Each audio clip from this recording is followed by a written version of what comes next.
Yo, yo, yo, what's going on, everybody? What's going on? Make sure you guys hit that like button for me. Subscribe to the channel if you ain't already. As you guys know, the past couple of days has been drama filled. Yes, drama filled. College football is on the uprise right now. As you guys can see on the screen, you got your boy Nick Saban. He kicked it off. Jimbo Fisher, he ain't having it. And Deion Sanders, he more on the chill side, but we got a lot to talk about today. So, most of you guys come on in, hit the like button. It's around 4:48 right now. So a lot of people should be getting off work. A lot of people should be on the way home, maybe driving, listening right now. So hit the like button. Also the chat has gone to subscribers only. So if you're watching me, you want to, get involved with the chat, go ahead and hit that subscribe button. We're on the way to 10,000 subscribers. Appreciate each and everybody that subscribes to the channel. Let's get it. So, you know what? Let me not talk. Let me let Nick Saban say a few things before we get this thing kicked off. Well, name, image, and likeness to me is a great concept for players. Players have always been allowed to work. This is just a different opportunity for them to make money by working and using their own name, image, and likeness, whether it's signing autographs, whether it's doing commercials or ads for some company or whatever. So there's nothing wrong with that. And I told our players when this whole thing started to get agents, get representation, and so you create opportunities for yourself. And our players last year created $3 million worth of opportunity for themselves by doing it the right way. And I have no problem with that. And nobody had a problem on our team with that because the guys that got the money earned it. Now, there were only 25 guys on our team that had the opportunity to earn money.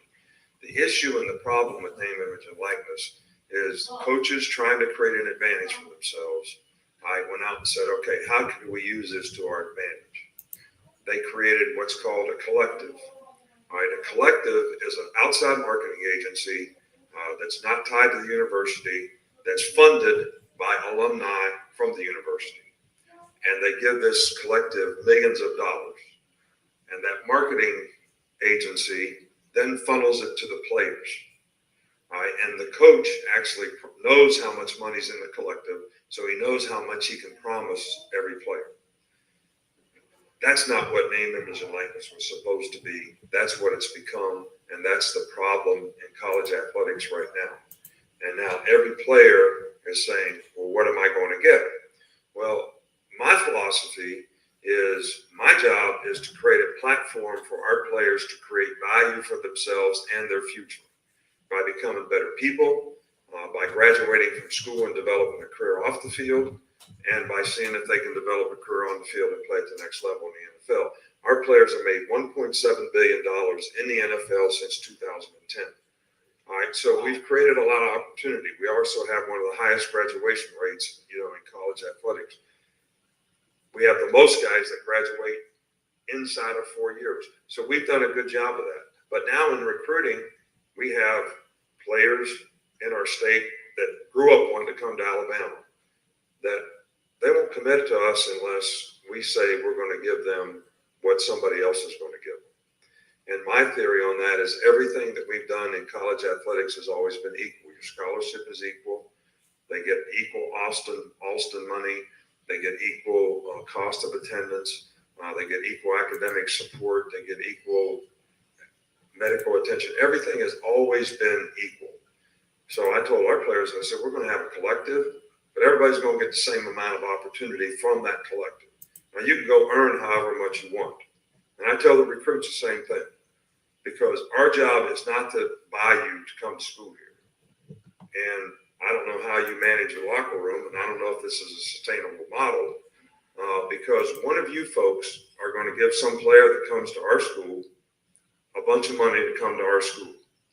And then you're going to come to the game in full strut. Thinking, I'm going to tell everybody I got that guy to come to Alabama. And then he's not going to play, and he's going to transfer, and you're going to say, I'm never going to do this again. All right, so I don't know how it works. I don't know how you sustain a model like that.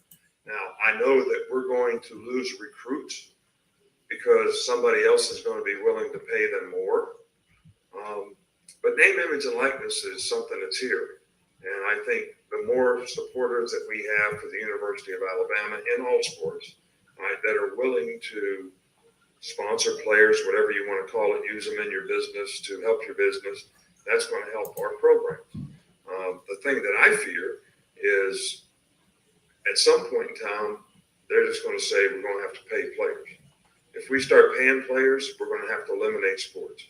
All right, and this is all bad for college sports. I mean, we probably have 450 people on scholarship at Alabama, whether they're women's tennis players, women's softball players, golfers, baseball players, non-revenue sports that have for years and years and years been able to create a better life for themselves because they've been able to get scholarships and participate in college athletics. That's what college athletics is supposed to be. It's not supposed to be something where people come and make money and you make a decision about where you go to school based on how much money you're going to make. You should make a decision based on where you have the best chance to develop as a person, as a student, and as a player, which is what we've always tried to major in. And we're going to continue to do that. And hopefully there's enough people out there that want to do it. But I know the consequence is going to be difficult for the people who are spending tons of money to get players. And you've read about them. You know who they are. I mean, we were second in recruiting last year. A&M was first. A&M bought every player on their team, made a deal for name, image, and likeness. All right, we didn't buy. See, and that's where the controversy start. A&M bought every player on their team. We didn't buy any. One player. All right, but I don't know if we're going to be able to sustain that in the future because more and more people are doing it. So it's tough, and people blame the NCAA. But in defense of the NCAA, we are where we are because of the litigation that the NCAA gets, like the transfer portal. Every time somebody wanted to transfer, they'd apply for a waiver. All right, if you didn't give them, if the NCAA didn't give them a waiver so they could be immediately eligible, they filed suit. So the NCAA would back off and give them a waiver. So they just said, we're just going to make a rule where everybody can transfer. That's how that happened. So if the NCAA doesn't get some protection from litigation, whether we got to get an antitrust or whatever it is, from a federal government standpoint, this is not going to change because they cannot enforce their rules. Just like Nate said, we have a rule right now that says you cannot use name, image, and likeness to entice a player to come to your school. Hell, read about it in the paper. I mean, Jackson State paid a guy $1 million last year that was a really good Division I player to come to the school. It was in the paper, and they bragged about it. And that's another part. That's another issue. Jackson State paid a guy $1 million. He's referring to Travis Hunter to come to their school. Nick Saban read it in the paper, didn't fact check, didn't do nothing, just running his mouth. Nobody did anything about it.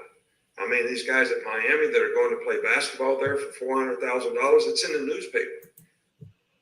And that's where he involved with Miami. He said, guys at Miami going to play basketball for $400,000. It's in the paper. I mean, the Miami situation, it's 100%. It's out there. It's, there's no contesting that. But when you speak like this, especially when your school has been known in the past for allegations of cheating and, paying players under the rug and all that good stuff, you paying guys to come to your school. So now that the playing field is about to get level because other schools can do it legally right in the open without having to hide. I mean, hell, didn't last year we hear Tennessee was paying players in McDonald bags, putting money in McDonald bags? They don't have to do that now. They could just straight up give it to them through a company or a LLC or something. But this is what Nick Saban doesn't want. The guy tells you how he's doing it. So, but the NCAA can't enforce their rules because it's not against the law. And that's an issue. That's a problem. And unless we get something that protects them from litigation, I don't know what we're going to do about it. Okay.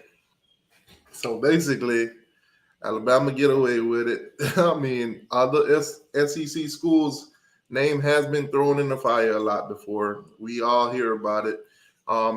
Last year, sometime we heard about a guy by the name of Rush. Now, Rush is a coach at the time at Valdosta High School. He also was secretly recorded talking about, how Bear Bryant and Bear Bryant and how Alabama set it up to where they got this bank involved and how they're paying players, and it's been passed down to Nick Saban. Kirby Smart goes over to Georgia, speak to all of their boosters and tell them this is how it's going to go. And this, that, and the third, we heard what Rush said, and then boom, swept under the rug. No proof. It is what it is. If you ain't got no proof, you ain't talking about nothing. So now you got NIL. So now you can actually get these kids money. Some schools are doing it through collectives. Some schools, boosters have business, proper business, like Life Wallet. That's a proper business. We're doing it the right way. So, I can sit here and laugh at this. So now Nick Saban said something very controversial that he should have knew that Jimbo Fisher was not going to just let it just sweep under the rug. If you guys go back to when they said that, boom, Jimbo Fisher and Texas A&M got the number one class in the country, got the number one class ever, period. A class has never measured up to this much. They got 7 5-stars, guys. Number one class ever. When you look at the numbers, when you look at it on paper. So, of course, him saying that, and those are his words. That's why I play the clip before we even start talking, before anybody says, oh, you're just taking what he's saying out of context. No, he said that Texas A&M paid for every single player in their class. There was rumors going around that Texas A&M had like $30 million, to recruit with. $30 million.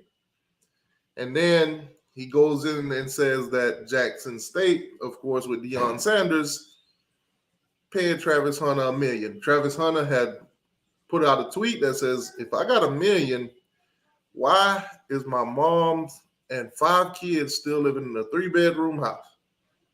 That's tough. So, of course, these guys are going to reply back. And Jimbo Fisher, he took it to a whole nother level. We're going to listen to that. That was a major press conference with Jimbo Fisher. And I'm gonna get that for you guys.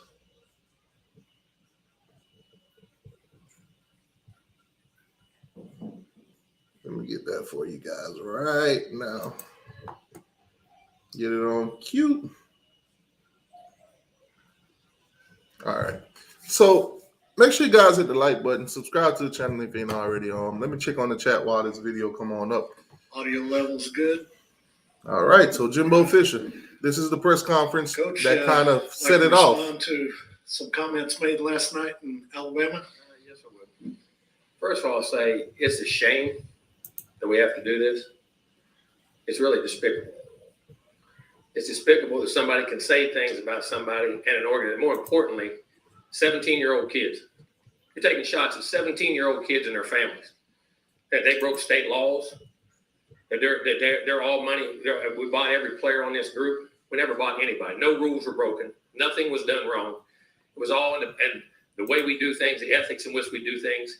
And these families, it's despicable that a reputable head coach could come out and say this when he doesn't get his way or things don't go his way.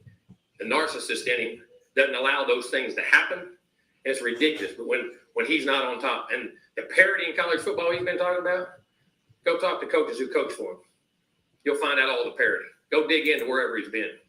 You can find out anything. And it's a shame that you got to sit here and defend 17-year-old kids and families in Texas A&M because we do things right. We're always going to do things right. But we're always going to be here. We're doing a heck of a job. These coaches have done a great job. Our players have done a great job. The whole organization of recruiting people. It's despicable that we got to sit there at this level of ball and say these things to defend the people of this organization, the kids, 17-year-old kids and their families. It's amazing. Some people think they're God. Go dig into how God did his deal. You may find out about a guy that a lot of things you don't want to know. I'm trying to tell you guys, man, this thing got juicy. This thing got crazy. Jimbo Fisher wasted no time in replying, and he ain't holding back nothing. This ain't coach talk, guys. This ain't coach talk. He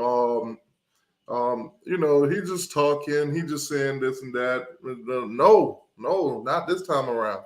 Jimbo said, you know what?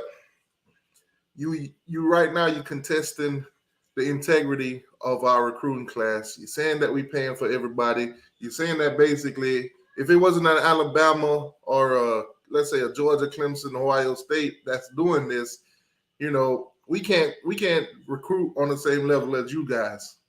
That's what he's basically saying. Even though we beat y'all last year, 8-4 us ain't as good enough to get the number one class. I don't know how good Jimbo Fisher's staff is at recruiting. I don't know if it's all the money. I mean, it ain't my place to talk on that. But Nick Saban said what he said, and Jimbo got his reply, and I'm loving it. We built him up to be the czar of football. Go dig into his past, or anybody's ever coached with him. You can find out anything you want to find out, what he does and how he does it. And it's despicable.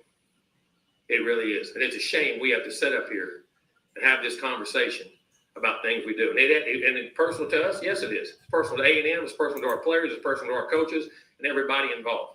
And I know the guy. Know him really well. It's amazing that we're allowed to do those things. It's really despicable. And I hate it for our players who are coming here, who did things the right way, have done things the right way, and will continue to do things the right way. I apologize to you, the people who insult you publicly the way they're doing. And our fans, I apologize to you guys for people saying those things about Texas A&M. I promise you this: there are no violations. There are nothing wrong. It's the second time we've had to do this with grown men who don't get their way and want to pout, throw a fit, and act up. Just go ask all the people who work for him and know exactly what he's about. I always said this. My dad always told me this: when people show you who they are, believe them. He's showing you who he is. Questions? When people show you who they are, believe them.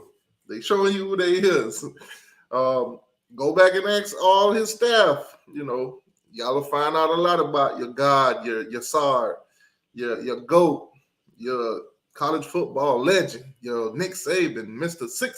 6'7", national championship guy. Find out what he been doing behind closed doors. Talking about paying for players. We gonna get into it. Trust me. We gonna let this press conference go through, and then we gonna talk about it. That's tough. That's tough. To the left, Olin. A couple of things, Jimbo. First of all, have you had any contact with Nick since? No. Oh, he's called. You just didn't take the call? Not going to. We're done. You heard Jimbo. He's calling, but I'm not answering the phone, dang it. Listen, you remember back in the day when ringtones was like the thing now? Everybody got a different ringtone for everybody. Everybody got to get the new ringtone. Remember back in those days when ringtones was the thing? Basically, what Jimbo is saying here is Nick's calling, but he got his ringtone say that, bitch, stop calling me. I ain't picking the phone up. Send you to the voicemail. Straight hang the phone up. That kind of deal. Don't call me. We ain't got nothing to talk about. And He shows you who he is. and then I just wanted He's to. the greatest ever, huh? Great as and then I ever. just Huh? wanted You got all the advantages. It's easy. I just wanted to just put it point blank. So no players in you're saying that no players in There's no 22 bylaws of received anything we any ever money? promised, done anything that goes against the laws of the state of Texas. And it's insulting to say a 17-year-old and his family broke laws. No. Down front, Brent. Y'all have both spoken so highly of each other in the past in terms of what y'all done in your previous relationship. So how disappointing was it to hear that from him, in terms of a mentor type. to you It's as well. discipline. No, it wasn't. No, listen, you coach with people like Bobby Bowden and learn how to do things. You coach with other people and learn how not to do things. Coach with people like Bobby Bowden, and you learn how to do things. Coach with certain people, and you learn how not to do things. So check this. Okay, I see Marcus here got a comment. So he said Nick didn't say anything about the kids. Jimbo said that just to get an upper hand on the conversation. Jimbo made it seem like Nick Saban was attacking the recruits. He wasn't. Okay, so I don't think Nick Saban is attacking any recruits, but I don't think that Jimbo is going to let anything slide. Jimbo's mad right now. But whether or not Nick Saban said anything to attack the kids, he basically is. Because he's saying that these 17-year-old, 18-year-old kids that are going into these schools are just going for the money. They're not being honest with themselves or whatever it is. So he is attacking the kids, technically. Jimbo just ain't sugarcoating it. He ain't doing that coach talk y'all like. Now, he did say one thing that y'all might like, Marcus, because you is a Florida State fan. You might like the fact that he said Bobby Bowden was doing it the right way. But if you ask Nick Saban might say Bobby Bowden was doing it the wrong way, because Bobby Bowden probably could have won more championship had he been buying players like Alabama, allegedly. Maybe it wouldn't be so many wide lefts and wide rights if he was doing it the Nick Saban and Alabama way, allegedly. That's tough. There's a reason people don't go. I ain't went back and worked for him with opportunities. Coach back behind the Don't be lights. associated with it. Coaches, is this an area where you would want to see the league office and the SEC, the commissioner's office get involved if coaches are putting out specific accusations Yeah, of that's their violation? job. That's fine. I'm sure they will. They'll reprimand or say something, and we'll move on, I guess. This is about our players and Texas A&M and the people who work for and the coaches here. That's what this is about. Make a mistake. We're not going anywhere. We have still a lot of work to do. We're not where we want to be. This is going to be a great program, and we're building it into a great program. Any other questions down the front, Travis? I know everyone saw the initial post from Sliced Bread or whatever, but where do you feel like this is coming from? You got me. Sliced bread. Well, but I mean, when coaches say that, come on, man. Especially, never mind. The operation and tactics of certain people who say them, and anybody who coach with him know them, anybody out there in this business knows it. Amazing. Just go where he's been. And I know that you can't have the conversation with people who do NILs or have that contact, but would you like to see the collective that does I support would like to A&M? find unified rules across this country to put things in place. That's what I want. But I don't know what those are. I'm not smart enough to figure it out. I don't know what the antitrust laws, all those bylaws. So the government needs to step in because these things here. And what's funny, in that talk, right before he said that about us, wasn't he soliciting funds from the crowd? All right. So if you know Nick Saban and you look at this whole situation, he was talking to the boosters and, the guys that basically runs the Alabama machine that it is. Basically trying to get them to realize that what Texas A&M got to offer, we got to get on board and match that. So he got to get funds from those boosters. So saying that Texas A&M bought all their players just shows those boosters in there like, hey, if we don't get that money up to do literally the same thing, we're going to fall behind. Everybody's going to catch up. We're not going to have that advantage that we've been having for the longest anymore. So Nick Saban kind of used Texas A&M and Deion Sanders and even what's going on at Miami as like a pawn to get more money, to get Alabama boosters riled up and more involved. He's playing chess. He's playing chess. Now, I'm quite sure he didn't see this reaction coming from Jimbo Fisher. And if he did, he probably right now don't care. He tried to reach out to him and everything like that, save face or whatever. But let's just keep in mind SEC Media Day. What's this interaction between these two going to be like?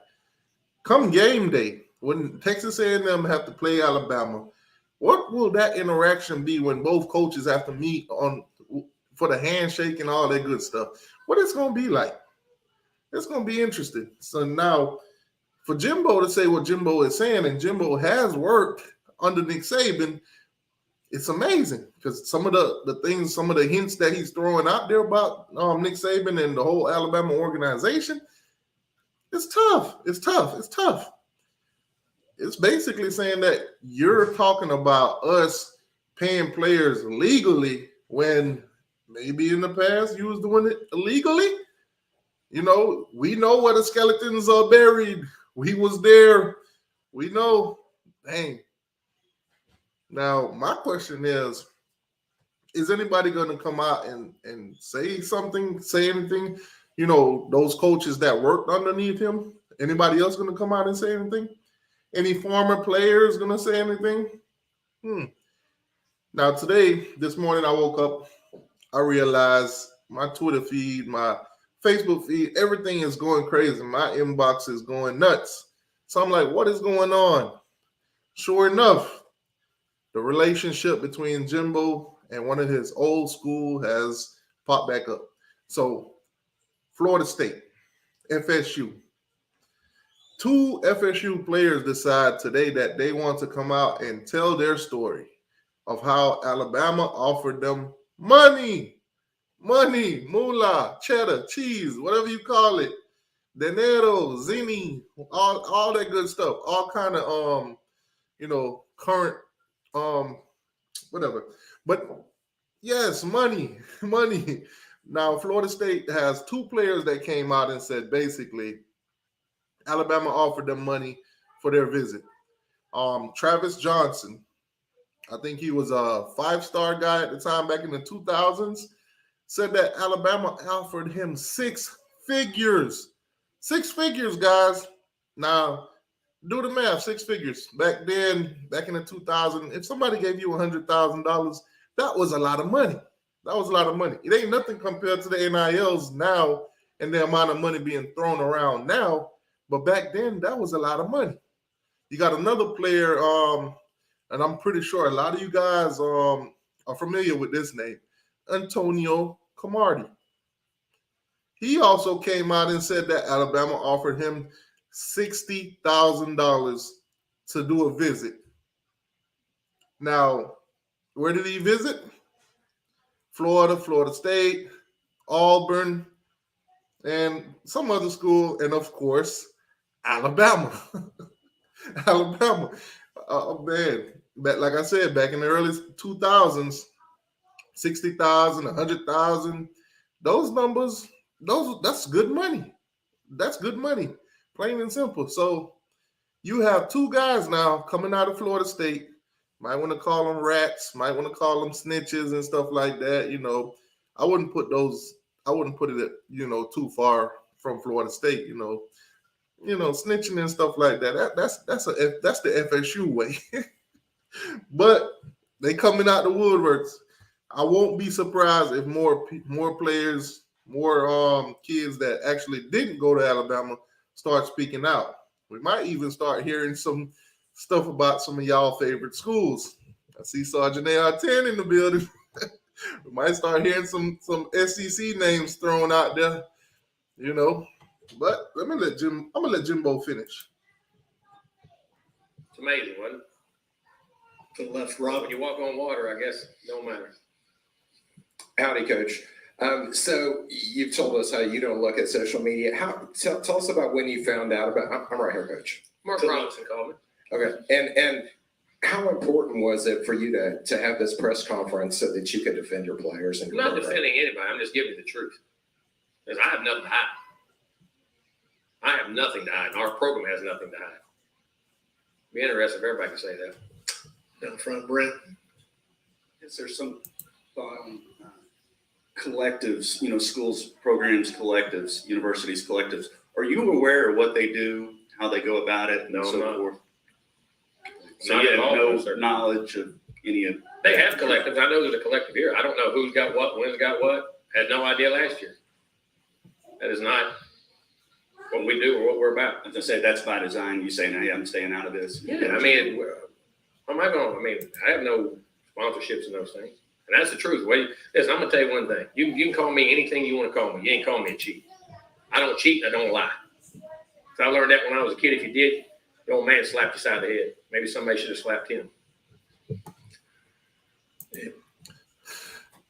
I learned that. I learned that as a young man that when you cheat and you lie, somebody will slap you side of your head. Somebody should slap Nick Saban side his head. Jimbo ain't playing. Jimbo didn't come to play today. I'm trying to tell y'all, Jimbo did not come to play. That's one thing you don't. Now you're fooling with their name. That don't. From a Texas A&M name, you're saying with those kids' name and our name. I'll put it with any of them. Front left, Olin. Coach SEC. I ain't into that. I wasn't raised that way. Yeah, Jimbo, SEC spring meetings are coming up, the media days in a couple of months, and then October 8th. What do you think? That's is it going to be awkward? And awkward about what? When you have to face it or have to? I don't mind confrontation. Lived with it my whole life. Kind of like it myself. Hey, when you got to face Nick Saban, you heard the man. I don't mind confrontation. I've been dealing with it my whole life. I kind of like it. That's gonna be now. Nobody want to see these two old geezers fighting and throwing hands or anything. Might be funny for a minute, but it'll be a disgrace to the sport. Nobody want to see these old guys going at it. Nick Saban like 70 years old. Nobody want to see him and Jimbo Fisher throwing hands. If they do, put it in the ring and make the money off of it like Jake Paul or somebody. Let's address this comment on the screen. Judah, Bama has been cheating ever since Nick Saban got there. No, you're completely wrong, sir. Bama has been cheating before Nick Saban got there. They've been doing it for a long time. If you listen to the two snitches at Florida State, they'll tell you when Nick Saban wasn't even there. Nick Saban got there in 2007? These guys were talking about Bama offered them $60,000, offered them six figures, and this was in the 2000s. Nick Saban was at LSU back in 2003, if I'm not mistaken. He won a championship there. So this was happening at Alabama while they was on probation. They was on probation in those times.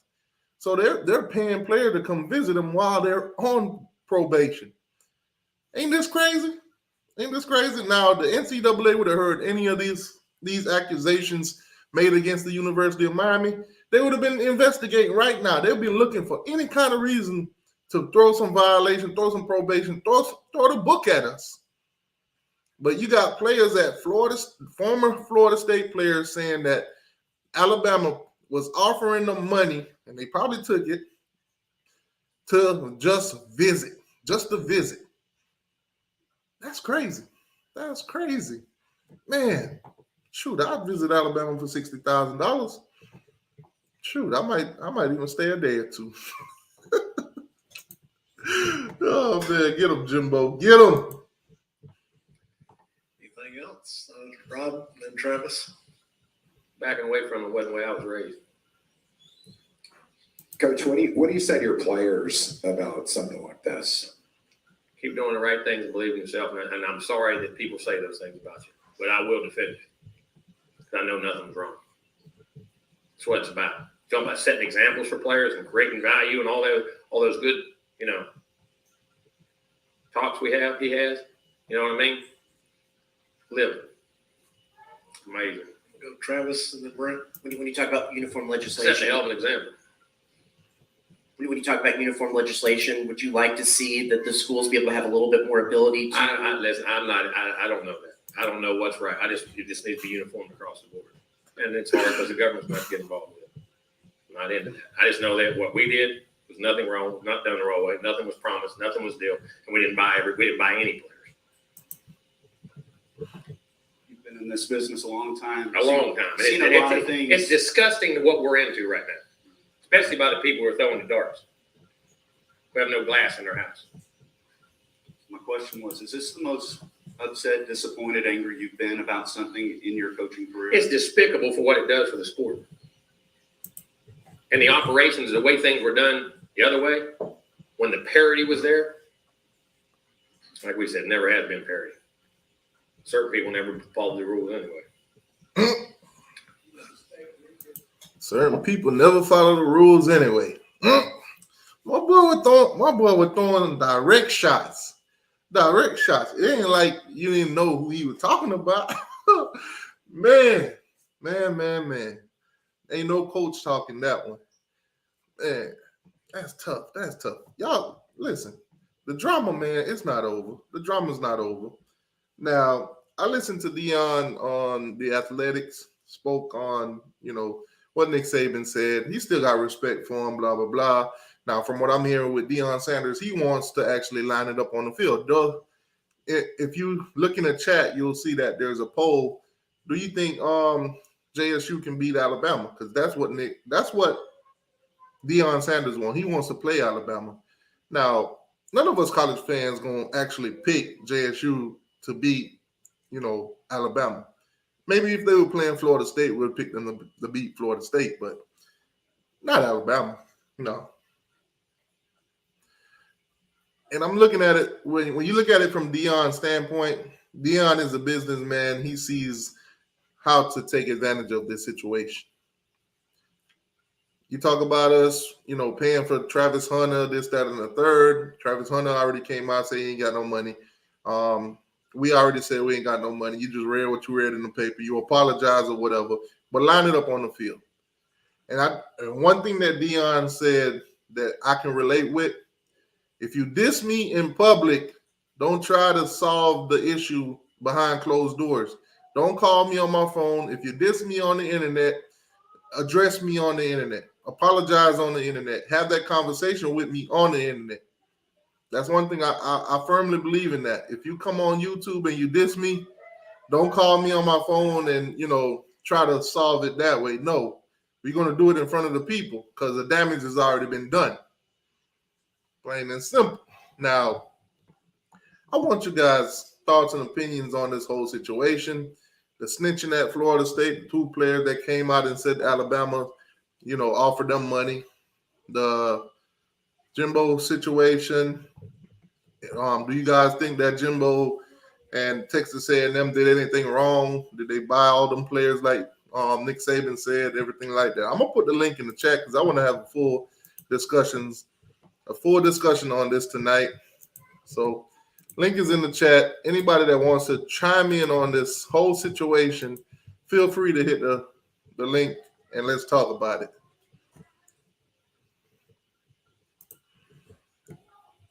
He said, I love to hear Deion's run. Deion's not running.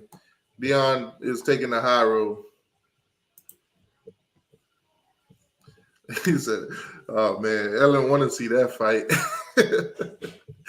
Like I said, I don't think Nick Saban in the age range or the type of shape to be trying to go toe-to-toe with Jimbo right now. Jimbo's like in his 50s, so who knows? Nick Saban might got them hands. I don't know. Lenore, what's going on with you? Lenore says 77. I take Alabama over there. Yeah, like I said, I know what Deion's trying to do. He's trying to basically, set it up to where it could be beneficial for JSU. But I don't think getting beaten on the field by 50, is the solution. But hey, I feel you. Sergeant 10, what's going on with your boss? Mic check. All right, you in the building. What's going on? Gouda. What's on your mind, man? Jimbo. Well, first off, let's talk about the snitching at Florida State. Let's start there. What's your thoughts on that? Hey, those two players, man. I salute them, man. I'm probably sure they're like 2 out of 100, 150, but shout out to them, man. All right, hold on a second. Guys, for anybody that just joined and probably missed anything, basically 2 players from Florida State came out and said that Alabama's cheating. They offered them money. They end up going to Florida State over Alabama. This was before Nick Saban got there. if you just came in, make sure you guys hit the like button. Subscribe to the channel.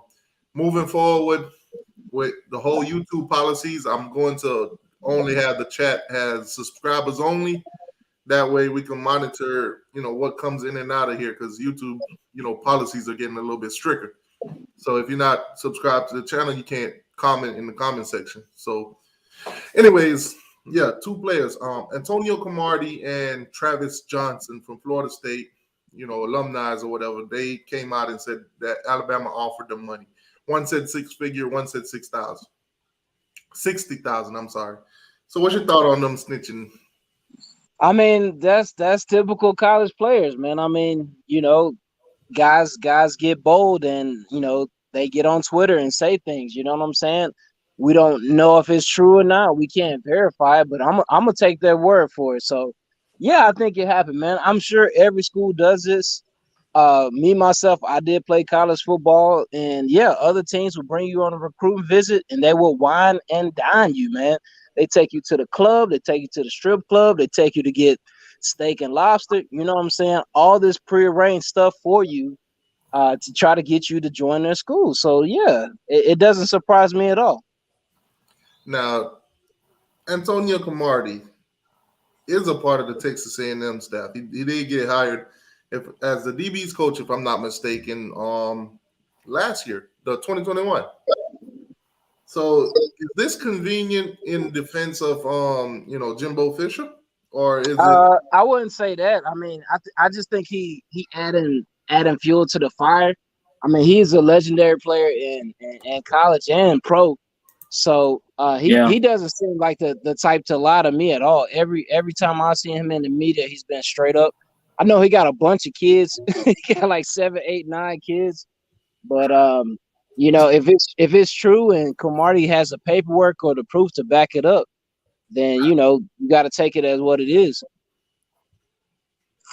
Totally not impressed. What's going Yeah, on? same here. What's your thoughts on Florida State snitching? I mean, I think Cromarti is one of the best that's ever played, but I didn't really pay too much attention to this. All I saw was Nick Saban was saying, "Oh, these people talk trash, blah blah blah," and I think Cromarti's position at Texas A&M was more convenient given the situation that developed. But I mean, I believe it. I mean, I don't know any reason why he would lie about it. Yeah, I mean, at the end of the day, he's not the only one that came out. So if his story is not credible, then hey, you got another story to look into. Now, my question is the NCAA. What are they going to do about this whole situation? Because They're not going to do a damn thing. Nothing. They're not This going to ain't do the anything. BCS era no more. Because what Nick Saban did when he opened his big old mouth was open up a can of worms. Like Deion Sanders even said, listen, you don't want to go down this road with me because let's just say I know what the drop-offs are. I know the bagsmen. They're not calling it bagsmen anymore. They're calling it NILs.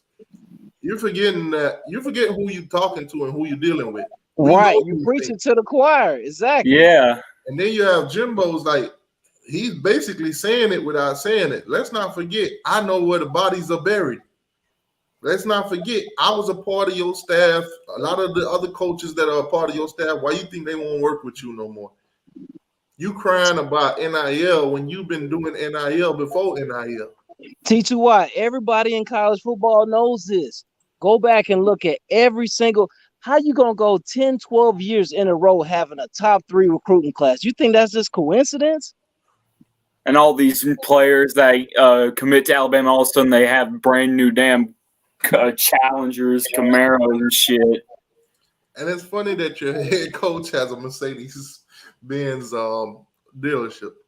Well, Saban's family owns the Benz dealership in Birmingham. The big old, yeah. I guess it's part of like a factory, a Benz factory. Man, tough day, man. So now Jimbo said a lot of things in a little bit of time. Basically, what What you guys think? So SEC Media Day is gonna be like?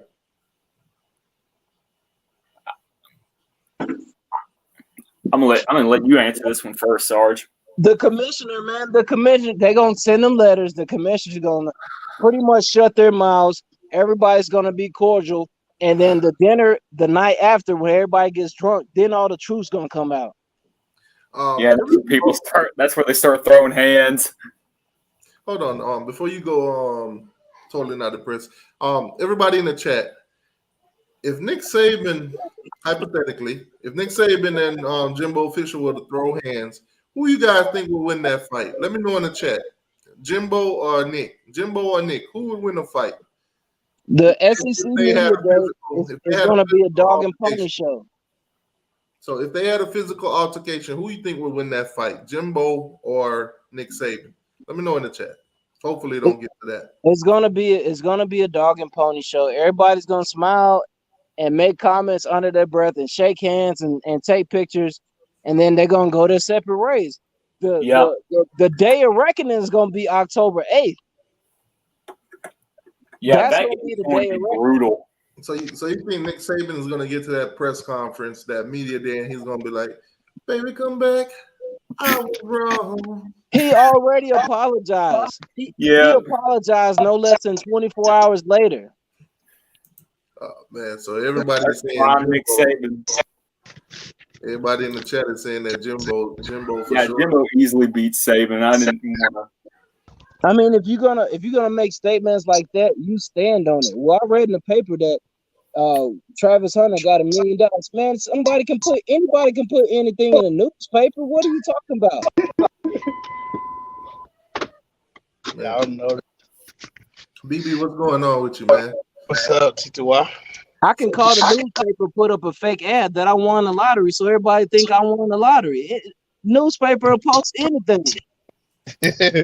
So, BB, you think any Florida players gonna come out and say that any Alabama guys offer them money? Yeah, I think a lot of teams in the SEC players will come out and say that.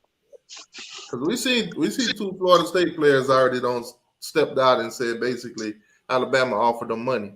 Now, Saban was not there when these two players played and everything like that, so he's not on the hook for this one. But they talk about when he was at LSU. Yeah, exactly. So he wasn't at Alabama. They said Alabama offered them money. So this been going on at Alabama way before Nick Saban. You know, Alabama wasn't the only school to offer them money. No, hell no. LSU did the same thing. But hasn't Alabama been the golden child of all these accusations? Oh, we never did none of that stuff. They always accusing us. Man, please. Shit. You know what they did with Tua, right? T2Y? No, what they did with Tua? Let me know. Tua is from Hawaii. They moved all of his family to Tuscaloosa, Alabama. Tuscaloosa. That is true, yeah. Yeah. Moved the whole family. And they got jobs when they got in Tuscaloosa. Wow. Making 6 figures, huh? I mean, I don't know how much they making, but they were employed. Yeah, I feel you. Okay, so basically what it sounds like is that now that the playing field is getting a little bit level, that's the problem. Guys that have the advantage are now starting to cry. Yeah. Hey, BB, what part of Florida you live in? Orlando. High schools recruit down there, right? Hell yeah.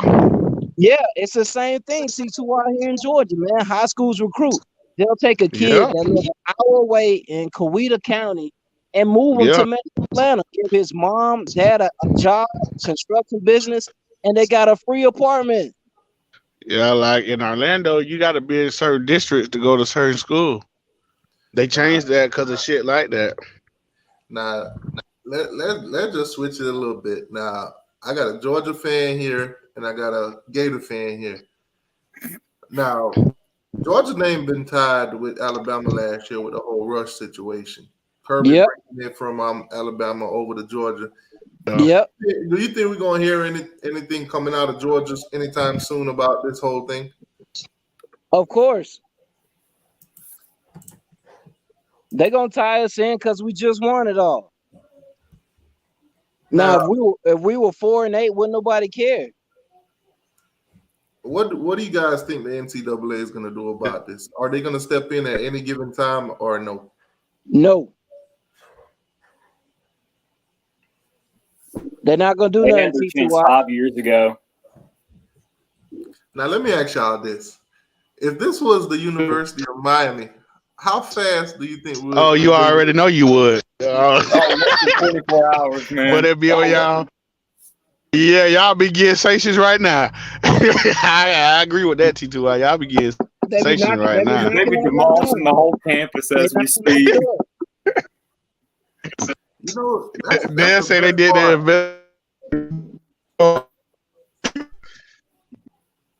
BB, your phone, your thing, your. Hey, T2Y, they be knocking on your door already, man. They would have been on us. Yeah, we would have been signed, sealed, and delivered. We would have got the death penalty. But that's Alabama. That's Alabama. I mean, where's the NCAA main office at? Where is it? It's right there in Alabama. So push comes to shove, we all know how it goes. The officiating, the director officiating, all the officials, their headquarters is in Alabama. Man. Oh shit. So Yeah, what you guys? that's why nothing's gonna happen. What you guys think should happen from this whole situation? I don't care what happens. I don't care. I really. As long as my dogs win, I don't care what other schools do. It don't matter. Yeah, we lost BB. Kane's football talk. What's going on with you? What's up, man? You can hear me? Yeah. Man, we got you. Yeah, I'm going good. My fault. I know I was here. I was just trying to set up my headphones. That's what I was doing. It's all good. What's your thoughts on this whole situation, man? Oh man, my thoughts. You already seen me say it in the comment, man. I feel like Nick Saban. You know, he's scared now, man. Them boys ain't. You know, since this NIL deal stuff happening now and stuff like that. You know, them players ain't gonna be. They gonna be staying home or probably going somewhere else other than Alabama. Now Alabama ain't gonna be that powerhouse no more. I kind of dog, he mad because he can't get every 5-star. That's why. Yeah, man. Yeah, so he mad because he gonna see himself more and more not being in the playoffs each year. For real. That's how I feel, man. I feel like he just need to sit down and just let it play. I mean, he been reigning. Alabama. We know who Alabama is. I feel like he ain't even had to say all what he has said though. To be honest with you, he already lost to Stetson Bennett. Now he got to deal with Jimbo now. And he already lost to Jimbo last year. Dang, man. That's crazy, but I ain't gonna lie. I ain't never watched an Alabama Texas A&M game, but this year since what's going on, I'm gonna be watching that game. That's gonna be interesting. That's gonna be the game, and it's in Tuscaloosa too. Yeah, man. So that should be that game gonna be crazy. I feel like fans gonna be fighting each other. Man, see, that's why I'm glad our booster is actually a lawyer that took the time out to, look at the policies and make sure he's doing everything the right way. Because, boy, if these accusations came out against Miami, we would have been done. Hey, I got family in Tuscaloosa. They're going to stay. I got family in Tuscaloosa.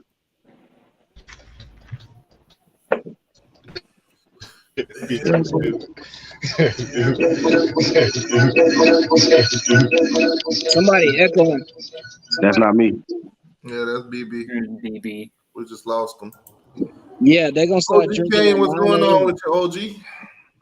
It's hell when the rabbit got the gun, ain't it? Yeah, exactly. That's what I'm saying, OG. Hell when the rabbit got the gun. Man. Can't hand out Hellcats no more. Elmer Fudd getting changed. Oh, they still gonna do that, now. But it's other schools that's gonna do the same thing. That's why he's so mad. Yeah. I mean, you can't be out here handing out Hellcats with everybody giving out Lamborghinis. Yeah. man. It's a I'm in race the with wrong. boosters, man. It's gonna be all about the boosters now. I get up But with y'all. you know what gets me the worst with Nick Saban? He's the one that over the years always preaching about parity. Parity this, parity that. What needs to happen in college football? As soon as this NIL thing come up, and all of a sudden, when all these other schools have the chance to prove themselves and possibly challenge Alabama, Clemson, Ohio State, Oklahoma, the teams that's been making it to the playoffs every year, now you got a problem with it. T2Y, all that parody talk is for the camera, man. That dude turned into a whole different person when he drive off campus.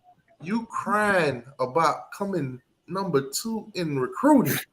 Yeah, because you're not number 1. Just like he cried about being number 2 in the nation behind Georgia. Hasn't Nick Saban been number 1 in recruiting for almost 13 years or so? But you came in second place one time and you cried? Them days is over, T2Y. That's that Alabama mindset. Hold on. We got Marcus in the building. He's a Florida State fan. I want him to come on in and speak on the behalf of the Rats at Florida State. Hey, man. What's going on in the chat, man? T2Y, what's up? What's going on, man? Hey, Marcus, how come your boy man. snitching, man? That's not snitching. How's that snitching? That's not snitching. He was just saying, hey, we just got offered money. Hell, Fred Taylor did the same thing. He said the people from Georgia, they dropped $60,000 right on his grandma's porch, and he took the $60,000 and he went to Florida. So it's the same thing. When did Fred Taylor say that? He said that on what's that show with him and Brandon Marshall? Like 2 months ago. 2 months ago, yeah, BB. Yeah, right, so well, yeah, everybody in the chat, there you have it. They snitching at Florida, they snitching at Florida State. Maybe it's a Florida man, thing. that ain't T2Y. That's not snitching. T2Y, that is not snitching. We all know for the last 30 years, every blue blood program been paying all their players. Miami, y'all should know. Y'all should know. What's the definition of snitching? I know the definition of snitching, but just because I say, this school, Tattletale. this school gave me $100,000 to come to their school. That's not snitching. Listen, the only it's just Miami's on out there in the open. Everybody know that, so they ain't got. They put it. The only way snitching will change if a Miami player come out now and start telling to, all right, it ain't snitching no more. No. If Ed Reed came out and said, "Oh, Shapiro gave me $100,000," I'm gonna look at it like, all right, we already know Shapiro was giving y'all money. I ain't gonna say, "Oh yeah, Ed Reed, you snitching." No, I'm like, okay, Ed Reed, you went to, all right, Ed Reed, you went to Miami because Shapiro gave you $100,000. That's cool.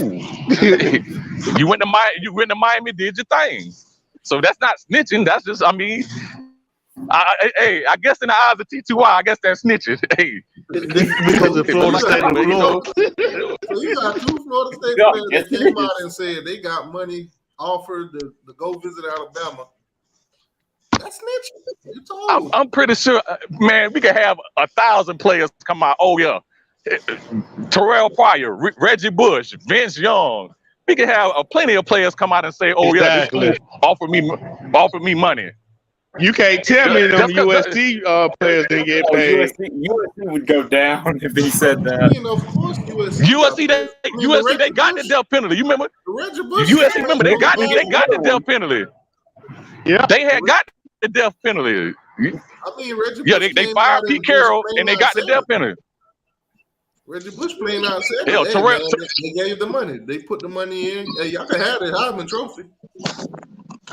Them early 2000 Oklahoma teams, they can't tell me they wasn't getting paid. Because at the time he was there was a lot of people getting paid. I can tell you for the last 10 years, we know Florida ain't pay nobody. For generations, that thing been going on, man. Man, yeah, they been going on since 1980. For the last 10 years, they watched the Pony Express.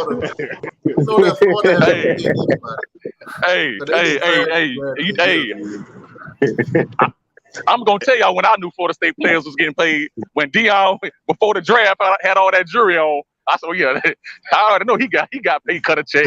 So when Deion had that interview, and he talking about, oh, I don't need so and so money. I already got money.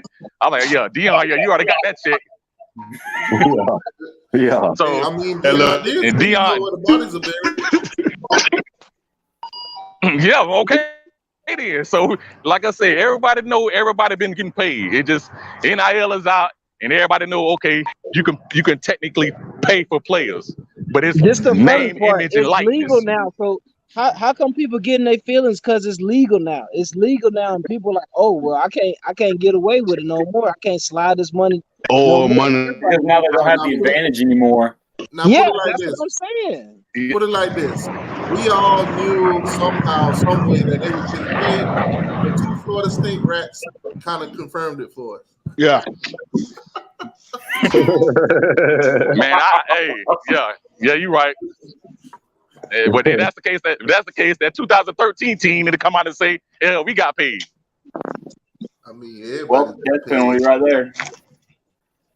Hell, that 08 Gators team, that 06 Gators team, Tebow in person, he might as well come out and say they got Hey, paid. Lenoris Murray said Alabama broke. That's why. No, they're not broke, bro. No. No, Alabama not. No, Bama's not broke. Yeah, they not broke. I've They been got to plenty of money. Alabama. No. That kind of defeats the whole conversation because they've been paying players for years. They ain't broke. They not Yeah, broke Alabama at all. been paying for years. Yeah, man. Hey, Man, T2, hell, I heard the jaw was broke. I heard the jaw was broke, T2. I heard that You too. sleep. I heard that too. Hey, Yeah, man. I heard we ain't had no money. I heard that Miami ain't got their own stadium. And soon as NIL come out, we showing up. We acting brand new. Bama got money. And back in 1992, they offered Bobby the job, and they told him we'll pay you double to come to Alabama. That's how desperate they was to win because they was trash. Now, I want y'all to remember Actually, in the early 90s, Bama they made a couple SEC titles. Yeah, they was good. They played Florida that first SEC title game. Yeah, the first one. My uncle went to that game because he a Florida fan. I went out. Dude, Langford picked the ball off and ran it back. How they won. Yeah, ran it back. Berger says because like I say, but Miami has their way to offer than Alabama. Man, we already know Miami. We already know Miami. Y'all home of the scammers. Alabama does have recent history, but that will change now. Of course. The advantage that Alabama had is they could tell the kids, we can put you in the league. We've been winning. We win an SEC championship, winning national championship. We always compete, blah, blah, blah. Yeah. But now you got school that's saying, hey, you coming over here, we could get you an NIL deal, get your moms out the hood before you even take a snap. Exactly. And they're gonna ask you, how much is your NIL deal at Bama? Okay, we got 40 And on grand top of more. that, Alabama don't have the top recruiting pitch where, hey, we're putting everybody in the league. Then you can go to the league, make the money to pay your moms. Guess what? Hey, come over here. Even if you don't get in the league, you're going to have that money to pay your moms anyway. And that's what Nick Saban don't like. That's what Nick was basically saying. He's saying, I don't have to use NIL deals to get players. I can say, come here, you're going to go to the league. Come here, you're going to win titles. And that sounds good if you get a kid that says, all right, well, he's telling me that, but Texas A&M is saying, I'm going to get you to the league, plus I'm going to give you $1 million right now. You also got to out your ACL, or if you get a career-ending injury, you got a degree and all this money to fall back on. Don't everybody make it? Yeah, that's what I'm about to say. Like, you got to understand these kids where they coming from, man. They coming from, like, some of them don't got nothing. Like they family struggling. So these kids, they can either go to a school. If I was one of these kids, I could go to a school that can get me in the NFL right away. In 4 years or 3 years, or I can go to a school that's gonna pay me from the first year, and then I can still go to the NFL. Or if something was to happen, like if a career-ending injury was to happen, I still put my family in and did what I wanted to do when I got here. Right, and I'm linked with all these alumni in this fraternity, or in this group or whatever, that can give me a good paying job to where I'll be good, even if I don't make it in the NFL. Yeah. That's why Nick Saban mad. And see, if you're for the Gators, you could say, hey, you can go to Alabama and they not give you nothing. They'll put you in the league. But if you come to Florida, we'll put you in the league and we'll give you a cow or two. Man, just chill out. Speaking of the league, we'll put you in the first round. We'll sure do that. All 15 of them dogs that got drafted, man. Shout out to them. Oh yeah. Yeah, man. Y'all Georgia dogs. Y'all dogs did something in the draft this year. Bro, we did a lot. Georgia. The question is, how many out of all of them is gonna produce them? Nobody knows, man. That's why it's called a draft. Yeah, that's what I'm saying. Only thing I can say to Georgia is congratulations, y'all got that championship. Because boy, this NIL thing started booming a little bit earlier. Y'all might be waiting 50 years. Yeah, you're right about that, but we got it. But the pressure gonna be on Jimbo. He gotta win the championship. Oh yeah, Jimbo gotta win it this year because all that talk he doing, boy. Yeah, he ain't gonna win this year. They ain't got the team. They ain't got the team. Yeah, no, next year he got next year. Yeah, he gotta win next year. I want not this year. Yeah, he at least gotta go to the playoff this year. Man, Jimbo, he ain't making no playoff. They too young at certain positions. They're gonna lose to Miami this year. Oh, yeah. Oh, for real? Yeah. That's bold. Where y'all at? Hey, remember the last time Jimbo played Miami, he lost. Yeah, he only lost one time he did. out of how many tries? Okay. Yeah. But out of how many tries? Like 8 tries? Just like y'all, Florida State fans saying this year, he still lost, right? Hey, I'm gonna say I'm calling it right now. Florida State loses to Duquesne. I'm calling it right now. Oh damn! Oh man! Yep. And then after we beat them 70 to nothing, I want you to get back on. Yo. Oh, I will. Yeah, we gonna lose. TND, We gonna. You'll be the first person to hear it from me. TND always here. He'll be here. And the thing about it, I'm going in that game. They get their ass whooped. Why would you go to a game. Duquesne game? Did you get free tickets? Yeah, they were cheap. I might end up going to that LSU game in New Orleans. Okay. Ooh. I mean, So I told myself, it's gonna be a close game down to the fourth quarter. Nah, he got a point. LSU ain't that strong now. LSU is not strong.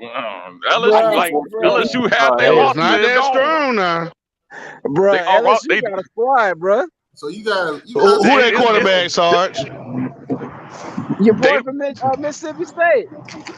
They quarterback from Arizona State. Jaden Jaden Daniels. Yeah, you talking about Daniels, yeah. Miles Brennan. Miles Brennan, and then they brought in a 5-star quarterback. Man, LSU brought in a good quarterback though. Walker Howard. Quarterback to win. Now they got Keyshawn Bolte now. They ain't gonna be able to guard him, but outside of that, they got a chance. LSU this year probably gonna be a 7-8 win team. I know what you're saying, Sarge, but not like they had a lot of people transfer. But they lost. They lost a lot. A lot of people transferred, and then Stingley, he went number 4, number 3, or number 4. They lost players in the draft. LSU, and then they got a whole new coaching staff. So y'all saying Florida State gonna win? Yes. I ain't saying that. It's gonna be tougher. It's gonna be closer than what people think. They ain't gonna blow them out. Yeah, it's gonna be. I don't think they're gonna blow them out. If you told me, oh, we going against if you told me, oh, we going against Joe Burrow and Jamar Chase and all those receivers here, and Justin Jefferson, they gonna beat us by 4 or 5 touchdowns. Yeah. But if Joe Burrow ain't walking through that door, I'm not worried. So overly you concerned can't name nobody on LSU defense right now. Hey, that means nothing, man. Oh shit, we normally going in the season we could name 5-6 players on their defense. Yeah. You can't name nobody on that defense. They win a game. Georgia proved this. No. That's what they got a 5-star D tackle. They got a 5-star D tackle. I forgot about Mason Smith. I forgot about Smith. Yeah, Mason Smith. Yeah, him. I forgot. And they got some corners, but LSU is not loaded like that. Plus, that's you the in the case, hell, the Superdome LSU, too. they would have You won in the 10 games. Like, Superdome? So who y'all yeah, got for my Georgia? second Who time y'all going. got for Georgia? Who y'all got for Georgia versus Oregon? Georgia. Georgia. Georgia. Georgia. Hands Hey, down. Hey, hey, T2, I told you what Kirby gonna I do, seen man. that spring game. Bo Nix, he looked kind of brand new out there. He looked kind of Yeah, bro. refreshed out there. Bruh, Bo Nix always gonna look good in the spring, bruh, because ain't nobody running after him.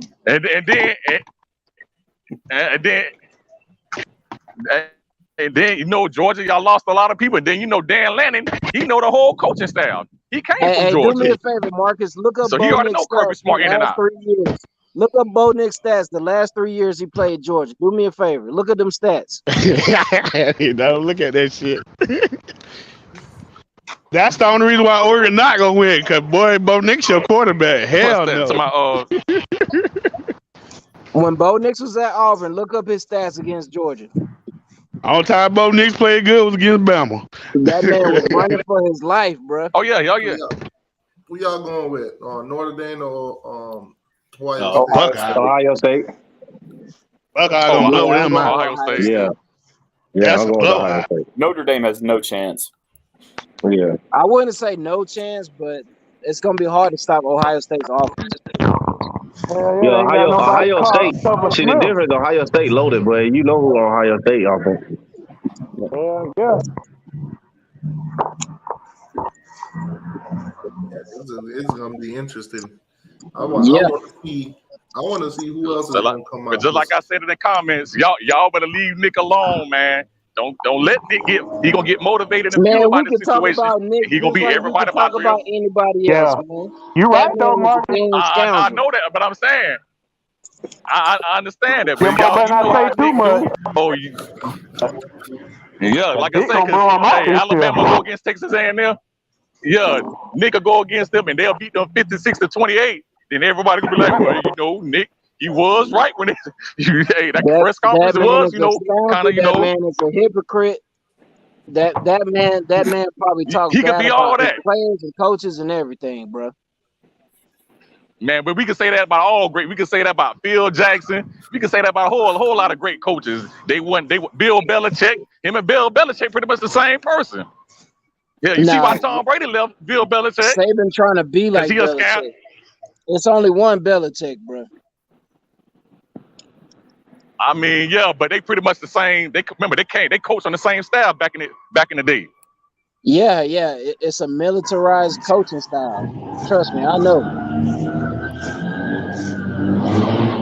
So, like I say, y'all better leave Nick alone. Hey, Alabama Man, we already got not the two best leaving players in the Nick country. alone, man. We on his head, bro. Y'all better leave Nick alone. He got the two best players in the country. Man, that he got dude the ain't best nothing, quarterback. man. Bryce Young ain't nothing, man. He scored 1 touchdown against us. That dude ain't nothing. Ooh, Bryce Young? Bryce Young ain't he's nothing. got a point. You can't say he ain't nothing. Now the man won the Heisman. Now he can't say he just tried. But we got some potential. Yeah, somebody sound like they doing the wrist thing. Oh shit! Yeah. Hey, somebody need to over there. Only in Tallahassee. Yeah, somebody going through it. Mute yourself. You gotta mute no, it, that's me too. T2. I'm in. Hey, BB, he already know. We got him, boys. All right, so Hey, potential BB already know. NCAA. Hey, BB already know that's Orlando right there. Yeah, I know about that, boy. I'm out here too.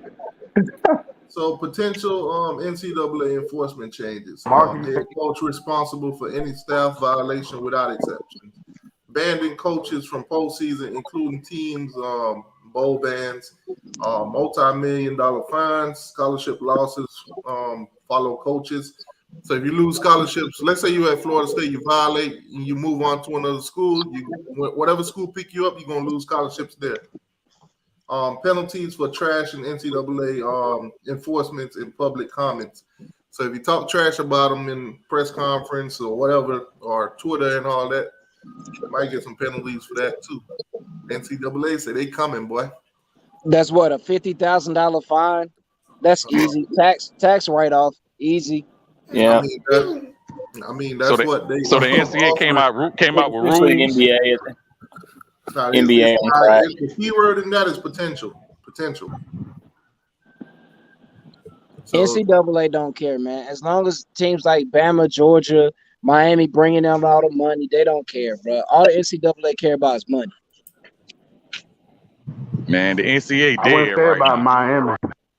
They don't care Miami bringing them money. They gonna put their hands up there. NCAA been wanting to put hands on us for a while.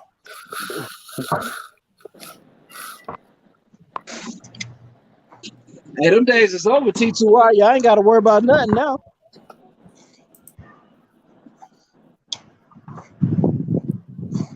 Yeah, they coming. But right now, shout out to Florida State for snitching. Shout out to Florida State for coming to the defense of Jimbo Fisher. Any bad news about the Gumps is good news to me. I ain't come to no offense to Jimbo Fisher. I expected him to say that. It sounded like he was finna cry. It looked like he was finna cry when he had that press conference. Like, God damn, Jimbo. He was about to cry, like he was about to cry and curse at the same time. Like Saban trying to mess up his money, man. Saban trying to mess up his money, man. You know he get a percentage of all that recruiting money. Yeah, but Jimbo couldn't even talk. I thought that Nick, he's just despicable, and yeah, I know how he do things.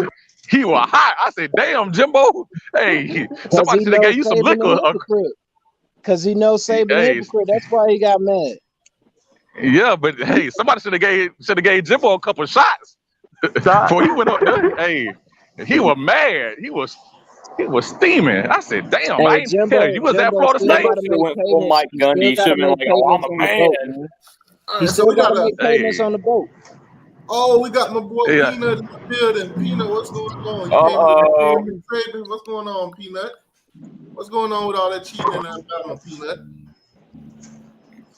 Coaches who could win their first national championship, according to 247 Sports, Ryan Day, Mike Gundy, Lane Kiffin, Dan Lannon, Marcus Freeman, Lincoln Riley, Steve Sarkisian, and Brian Kelly. What y'all think about this list? Lincoln Riley. Ryan Day and Lincoln Riley. I think for this list not to have Mario on there, this list is trash. Come on. This list is trash. Throw it in the garbage. Hey, be like me, 2-2. 15-0. I don't care what you say. Yeah. Throw this whole list in the garbage. If you say 15-0 really early, it'll come true. Now, if they had put Billy Napier on this list would have been totally garbage. Yeah, I said 15-0 in March of last year. I was one game off. But you know how 247 Sports is. Those guys, they love the SEC. USC, man, they're gonna be a problem, bro. If not this year, the next year. Look at that Clemson fan hating on Mario. Hating on Mario. Look at him. Mario don't came in here and took their AD. About to give him a nice little whooping this season. I wouldn't say all that, T2. Man, we're gonna whoop Clemson. We're gonna whoop Clemson and Texas A&M on the deadline. You got to beat Florida State first. Oh, we'll definitely beat Florida State. ASU beat them. Hey, you hear that, Marcus? Yeah, I hear him. Hey, Marcus, we're gonna do y'all a favor this year, though, bro. We're gonna get Mike up out of No, don't do us no favor. Don't do us no favor. No, Mike gonna fire himself. Hey, he want to keep Norvell. When Florida State loses to Duquesne, Norvell's already gone. Yeah, we go. And oh yeah, most definitely. Yeah, he lose that game. Most definitely. Hey, I'm going. I'm going to that game. If I'm going in that game, if he lose that game, my ass will turn into Will Smith. Oh, here's some extra salt in the wound. Duquesne's in Pittsburgh, so you technically lost to a Pittsburgh team if you lose to them. I want you guys to hear this. When I tell y'all they be hating on Miami, I don't be lying. Check this out. Now this your boy, the one with the big old ears, Feinbaum. Yeah, man. That's Alabama #1. Yep. But calling out other SEC schools and things, he also mentioned Miami in this. Who is by the book?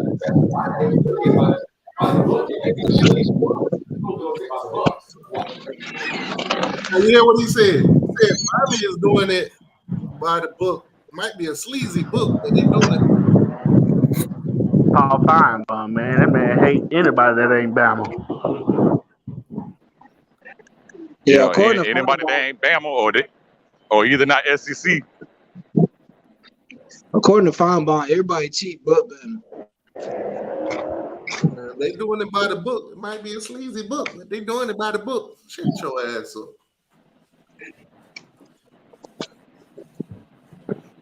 I wonder what kind of. I'm trying to figure out what book he talking about. I'm trying. Hey, Feinbaum, he acting like Alabama. He got their rules and guidelines. We following it. We doing it by the book. Hey, I bet Feinbaum can hear what you're thinking, like literally. Hey, Feinbaum acting like Alabama doing it by the book, like just like the Bible or something, like they just doing it holier than thou or something. Exactly. But, so Mike Miller says, I'm from West Palm Beach, but I live in Tallahassee now. If FSU lose to Miami, he's getting fired. That's word on the street.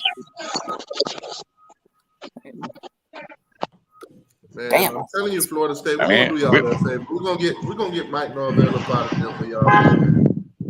Okay. So y'all returning the favor? Yeah. I mean, we started the favor. We fired Willie for y'all. Damn. Okay, then we came back. So then we came back and owed y'all and fired Manny Diaz. So I guess we 1-1 now. I guess we even. The difference. No, T2Y. Don't do that. Don't do that, T2Y. Y'all coach, y'all fire him right away. We beat Willie, y'all fire him right away. Manny Diaz played out the season. Hey, T2Y. Yeah, you got it. Are y'all still paying Manny though? Nah, we ain't paying Manny nothing. We don't do payments, man. We got money down here. Yeah, you right. Which I got $100 million football facility. Some teams they like to make payments and installments and stuff like that. If they stop paying Willie, they're gonna have bad credit. Yeah, you right. Yeah, we already got bad credit, so it don't even matter. Marcus, y'all still paying Willie for real? Yeah, we still paying him. Yeah, they still paying Willie. They still paying Willie? Damn. Yeah, How much they that's paying the only reason why they ain't fired Mike Norvell yet. Y'all already paying the coach. What's it called?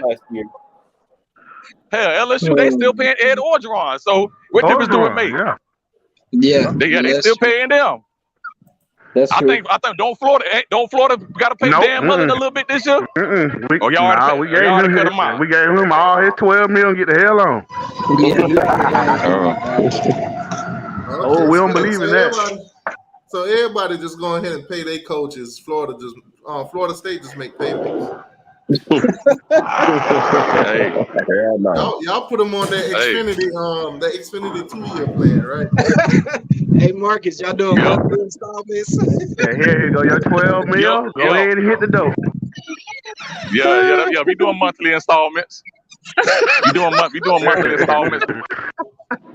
So y'all treating Willie like a car payment. You got to pay the interest first.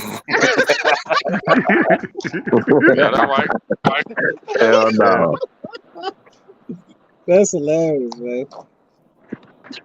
Oh, man. You know what?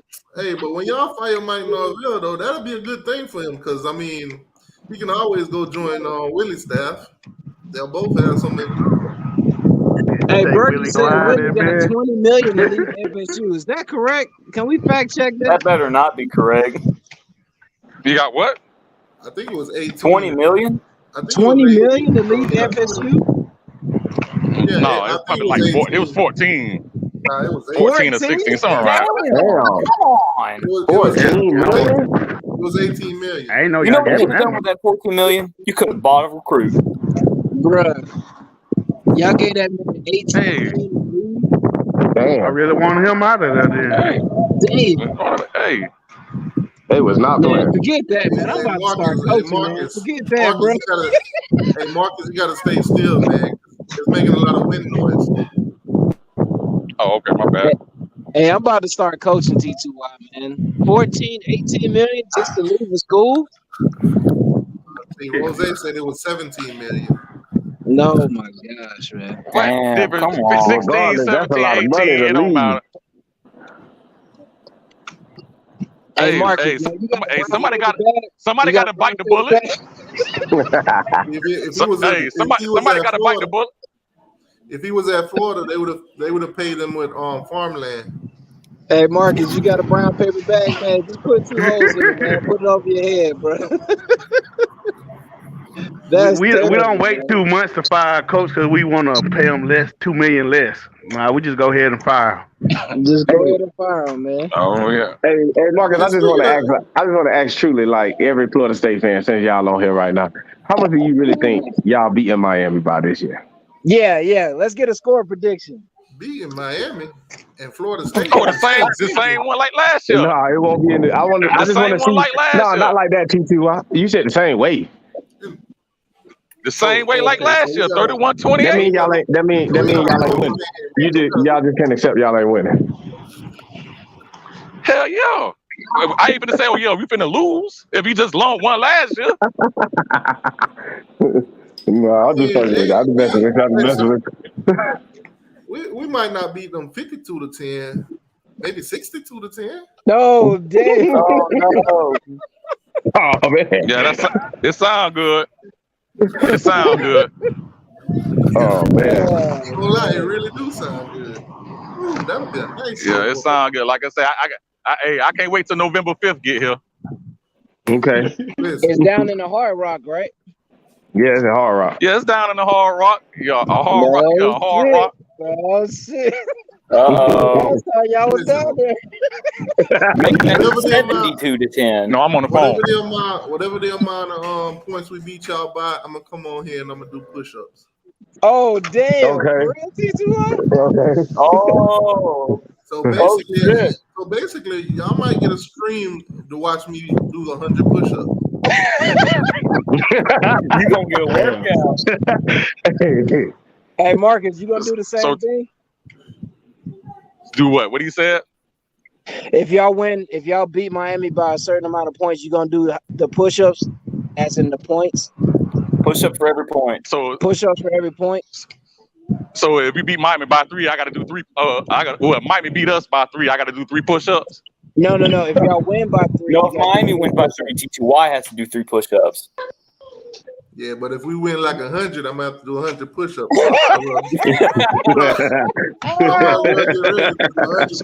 So, but that don't make sense. So that don't make sense. If Miami win by 100, well, why is you doing 100 push-ups? I should be doing 100 push-ups. So Bergie, T2Y. So Bergie said, so you gonna stream for 3 weeks straight? Bergie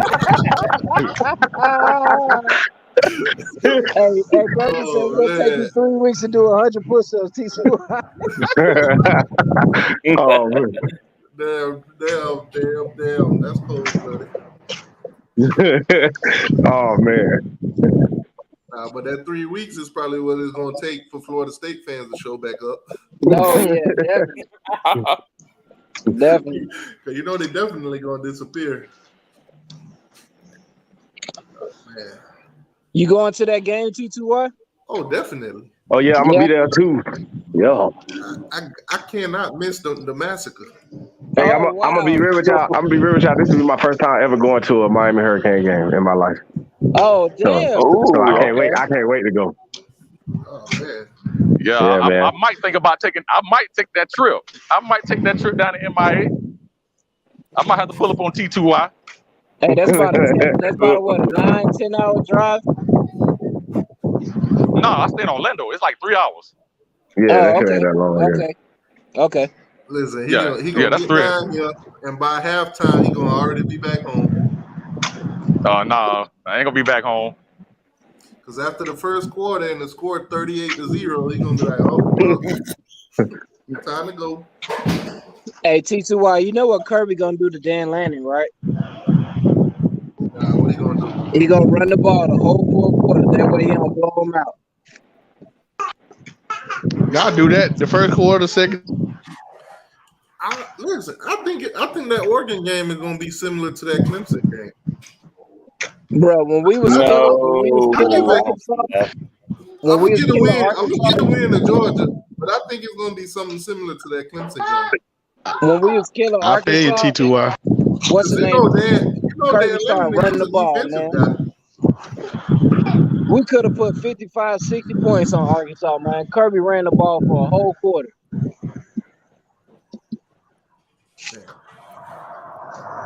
Hey, and I just want to put this out here because I'm tired of hearing it. Just because the SEC got like 2 or 3 good teams in they conference, they think the whole conference is good. No, the whole conference ain't good. I never Yeah, said but you got some of them out there that saying, "Oh, SEC is the greatest conference in the nation." Okay, well, y'all got three teams that's good. The only reason why people brag on the SEC is because of the NFL draft. You look at the NFL draft, that's why people brag on the SEC. All that in the SEC just beats the tar out of everyone in bowl season. Yeah, SEC got four teams that's good. That's Alabama, LSU, Georgia, and Texas A&M. That's it. You might can squeeze Auburn in there, but not even right now. Yeah, just Auburn though, not no Yeah. other. Oh no, Auburn done. Auburn done. Auburn done. They might fire their head coach this year. They damn near fired him in the offseason. They wanted to fire him in the offseason. I mean, all the other teams in there, they sorry. I mean, they got Auburn's done.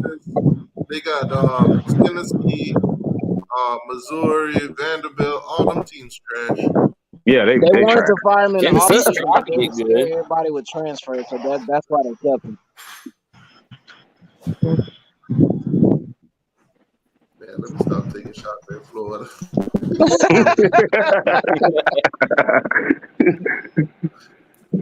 You just got to give your boy a couple of years to recruit, man. Then they'll be back competitive, man. Give him a couple of years, man. Well, since we got on Nick Saban pocket watching, how much y'all think Jordan, what's the guy name from Pitt? Jordan Addison. How much y'all think he got to go to USC? $1 million. They said $3 million. They give him $1 million. They say he got a $500,000. Well, he going to get a $500,000. You got to pay 1.5 in taxes. I think they gave him $500 up front. Yeah. Yeah. So he not gonna get the whole $3 million. He got. Y'all better not let Nick Saban find out about this. Bro, he already knows, bro. That's why he went crazy yesterday. Gonna have a whole nother. That's one reason why he went crazy because Anderson was supposed to visit. Hey, I ain't gonna lie. Hey, I ain't gonna lie. Nick, he had to be drunk at that press conference. He had to be looking up and to say that. He had at least have our. Nah, but six shots Nick in. do this every offseason Because he was just sitting up there. He was He was like talking because he was like I say because he was just so comfortable. He was like, hey, Nick he had to be looking up. He had to be because ain't no way he just thought that. Jordan I know, Addison but was they working out with Bryce allowed Young, Nick to and drink. everybody thought he was going to Alabama, man. He ended up going to USC. He could pretty much do whatever he wanted at Alabama. But the way he talked, and the way I know, I'm just saying though, I understand it. But hey, they don't give a damn. Marcus, it's a new day, man. You can't get every 5-star no more at Alabama. It's all that's over with, bro. Like I say, but the way he was sitting in that chair and the way he was talking, I know he was talking to boosters, but it kind of sounded like he had about 4 or 5 shots in, and that liquor just kicked in and said, "Hey, people tell the truth when they drunk, man." I know that. I know that. But I'm just saying. Come back.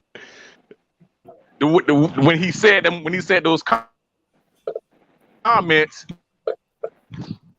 you going in and out? It looked like that alcohol kicked in.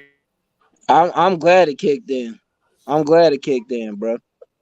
I'm glad he told the truth, man. I'm glad he started whining and looking all crazy and blaming Deion and saying this guy got this. I read it in the newspaper. They were bragging about it.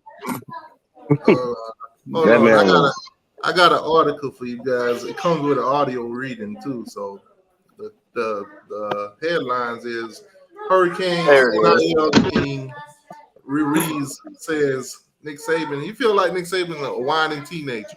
He is. Yeah, he is. You think he would have acted like that if they won a national championship? Nope. No.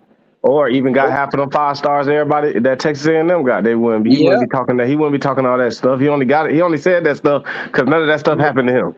Exactly. John Saban comments felt like so a little teenager. Commentary about Miami billionaire and Hurricanes fan John Ruiz's ambitious ongoing strategy to capitalize on the NCAA's name, image, and likeness rules and, in the process, help boost the UM sports program have largely been limited to media and fans. But then Alabama coach Nick Saban opened his mouth on Wednesday, referencing Ruiz without specifically mentioning his name. These guys at Miami that are going to play basketball there for $400,000, that's in the newspaper, Saban said. The guy tells you how he's doing it. But the NCAA can't enforce their rules because it's not against the law, and that's an issue, that's a problem. And unless we get something that protects them from litigation, I don't know what we're going to do about it. Saban was talking about Miami snagging Kansas State transfer Niall Pack, one of the most coveted basketball players in this offseason's transfer portal. What did Ruiz first think when he heard Saban's comments? Shocked that somebody in the business for such a long time and on top of his game was totally clueless of what all of this means, Ruiz said Friday in a phone conversation with the Miami Herald. He basically said, I'm losing my market dominance because of everything that is going on, and then starts. Just a quick word. I love that Texas speech. And about showing people you care. Why he hating on Miami basketball players anyway? Man, they hit on Miami everything. Why though? Because it's easy for Miami to get sanctioned. Yeah, they always trying to target us, man. Yeah, you doing the same thing. Yeah, I mean, they don't want to see that you. They don't want to see that you be great again, man. Bruh, it's funny, man. You've been doing the same thing for 10, 15 years. Got all these national championships, and now that everybody else can do it, you mad? It's just stupid. Man. We got Jordan in the building. Quick question: did Georgia break Clemson? You know what? Yes. Georgia broke Clemson. We're done. It's over. That's okay. JSU gonna break South Carolina 2023, guaranteed. Nah, we didn't break Clemson, man. We just gave people a glimpse of what was to come. You know what I'm saying? That's all. Is Georgia gonna break Oregon too? We'll see. I think it'll be a decent game. Georgia's gonna snap Oregon like a twig. It'll be close. Man, I see Oregon only scoring like one time in that game, man. All right, so since we got Jordan on here, what's your thoughts, man, with this whole Nick Saban thing? Man, I think they're both right and wrong at the same time. Like some of the things they said were valid, but like Texas A&M didn't. They bought their recruiting class, but they didn't do anything illegal, and it wasn't the university that paid them. So it's legal. It's illegal. So there's not anything that they did wrong. There's no rules. There's no guidelines. Now I didn't appreciate Jimbo like pretending like I know he called Saban a cheater, but I didn't appreciate Jimbo acting like he didn't partake in any of the activities when he worked for Saban. Yeah, they knew what they was doing. As He soon knew as what he was NIL got passed, they set up a collective. They knew what they was doing. Yeah. Now let me ask you this, Jordan: are you surprised that Florida State players are snitching? Oh no, not at all. You see that Florida State they don't have their setup right. Like Clemson, we got New Spring. Ain't nobody whistleblowing. Like we got New Spring Church. We pay our players through a church, and we don't have any whistleblowers. Everybody keeps that on the low. Georgia got a collective. We got a collective, and so I telling me NIL deals last year. So you telling me in order for Clemson players to get their check, they got to come in and just say hallelujah? Oh no! Well, we disguise it as like a collective. Yeah, we. Well, there you have it, folks. The church we pass around the collection players. But TTY, you didn't know that about Clemson? Nah, there you have it, folks. The players ain't saying it, but the fans sure are. It's a collective, man. They might not say it's a collective, but certain people, they take their taxes and they donate a certain amount to the church because they done made so much money. The government gonna take it anyway, so you might as well just donate it to the church, and then the church collect it. It's a collective. Praise God. Put it in the Lord's hands. That's right. That's Pastor Dabo. Can I get an amen? Every school is doing this now. That's why Saban's mad. You can't get the number one class no more. You just can't. Nah, don't tell that to Jimbo Fisher. He just did it. Nah, I'm just saying to Saban. Saban's mad because he lost to Jimbo, number one. He lost the national championship, number two. Then he lost in recruiting. That's 3 losses in a row. I'm pretty sure there's some more L's coming his way. Especially He lost to Jimbo twice in a row. Exactly. It's like Florida State losing to JSU.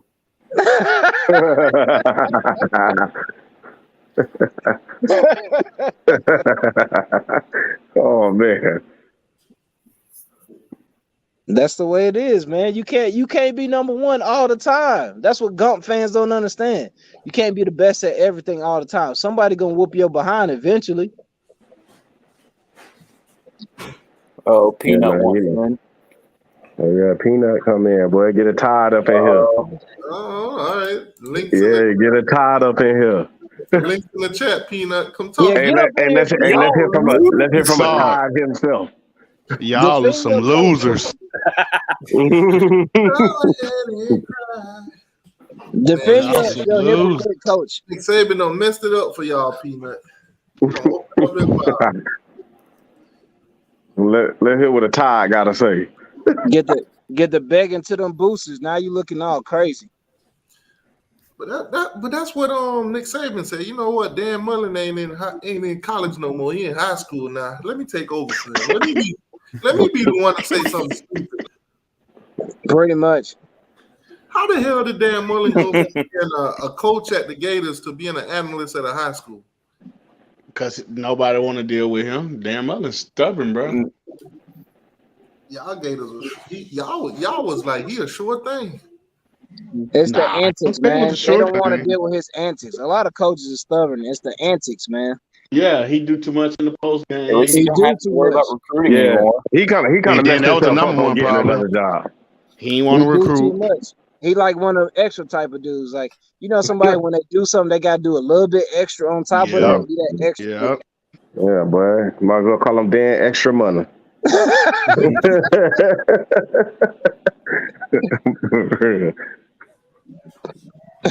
KZ called them cheating ass elephants. Oh man. Glad he gone. Shit. Man, Peanut, the links in the chat, Peanut.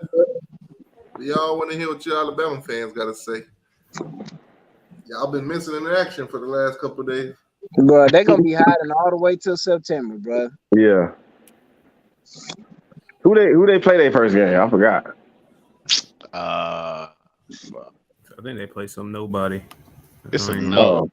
They always playing nobodies. Like in Miami last year.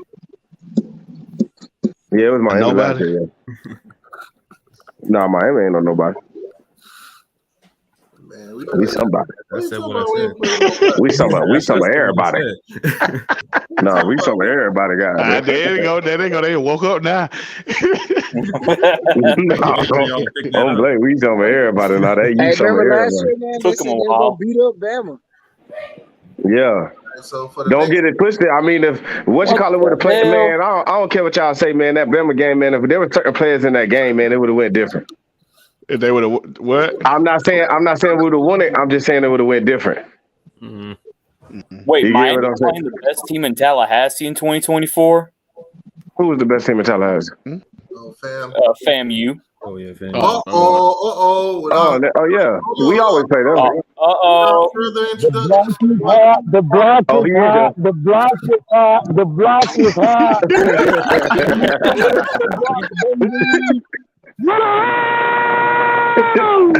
Oh, here we go with the elephant. All right, so we're gonna move up. We got my boy Peter Hey, in the building, Mr. Roll Tide. listen, What's going on, boss? listen. Tuscaloosa's I got finals something right to here. say. I got something to say. I think I will never say this, but Nick Saban, you the biggest snitch in America. I can't believe I'm saying this, man. I just got busy. I can't believe you, Nick Saban. Nick Saban, you ain't my feeling, Nick Saban. It sounds like you're talking through a pillow. I'm out here on the water. Let me show y'all right quick. Uh-oh. Oh, yeah, the water. Uh-oh. Let me make that. How you flip this camera? Yeah, I know.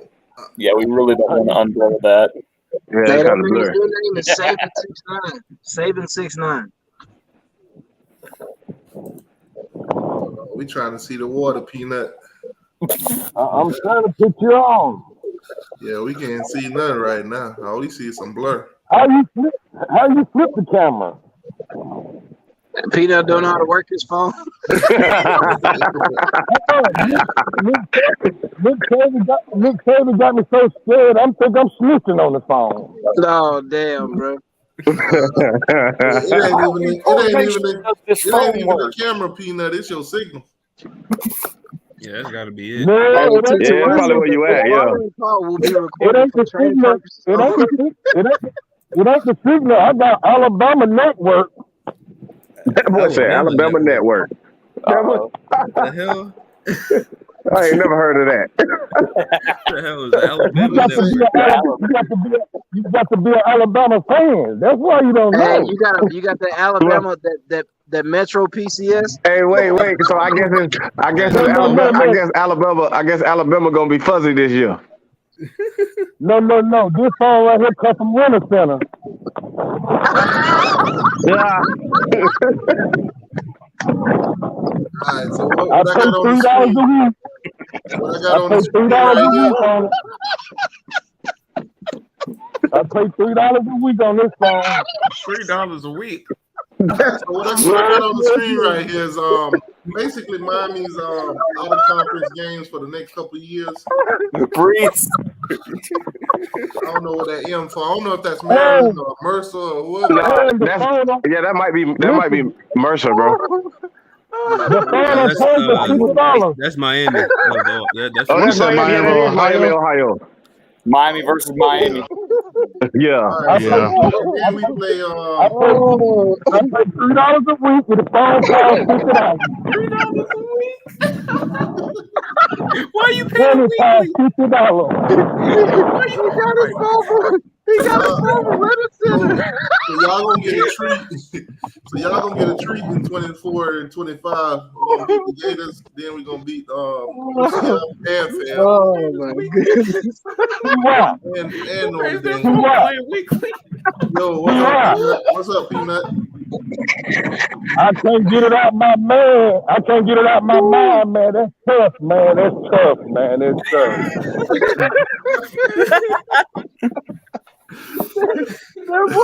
That boy got his phone from Winter Center. Hey, Peanut, you gonna let him do you like that? Hey, you hear what he said, Peanut? Yo. You know how much laugh it costs? When people laugh, it costs $0.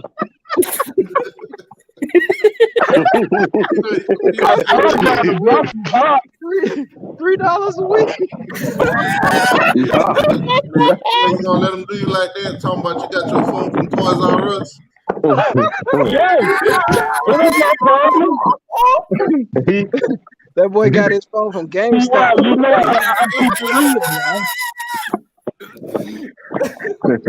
With that boy Don over here, boy. Oh, bro. Hey, Peanut. Oh, Peanut, man, you killed me, Hey, Peanut, if Jimbo Fisher and Nick Saban get in the fight, who you got? Oh my god. I got Jimbo Fisher, man. The back of my head. Hey, so is Alabama fans gonna start becoming Texas A&M fans? Yo. But guess what? See, Jimbo Fisher talking about Nick Saban, but he ain't talking about football. He talking about some other shit, like some street shit, though. I think, hey, T.Y., I think Nick Saban on drugs.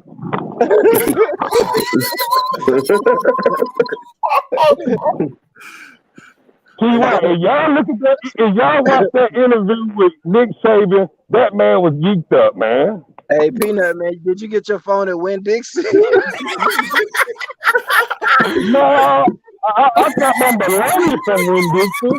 Oh, I know where he got his phone from. Is the in Dollar General they got them little phones for sale. It's a prepaid phone. I told you that, and let me tell everybody my secret, man. My fault. I ain't mean to put you out there like that. Man, that was just for you only. Hey, dog, that's a hell of a secret, dog. You can get your phone at Rent-A-Center. Y'all better leave these alone, man. It ain't his fault. He still got that no Oh, God. T.Y. Yo. It's tough, man. It's tough, man. It's tough. That's tough. $3 a week. That's tough. Oh, man. Didn't I tell you, T.Y., the block is hot now? Oh, man. Man, they coming for your boy, man. Who? They coming for Nick, man. Man, if Nick go down, guess what? The whole college football going down. They coming Hey, for Nick. Peanut, why you snitch on Deion when they doing commercials together? Hey, Peanut, you see them Florida State guys snitching on y'all, right?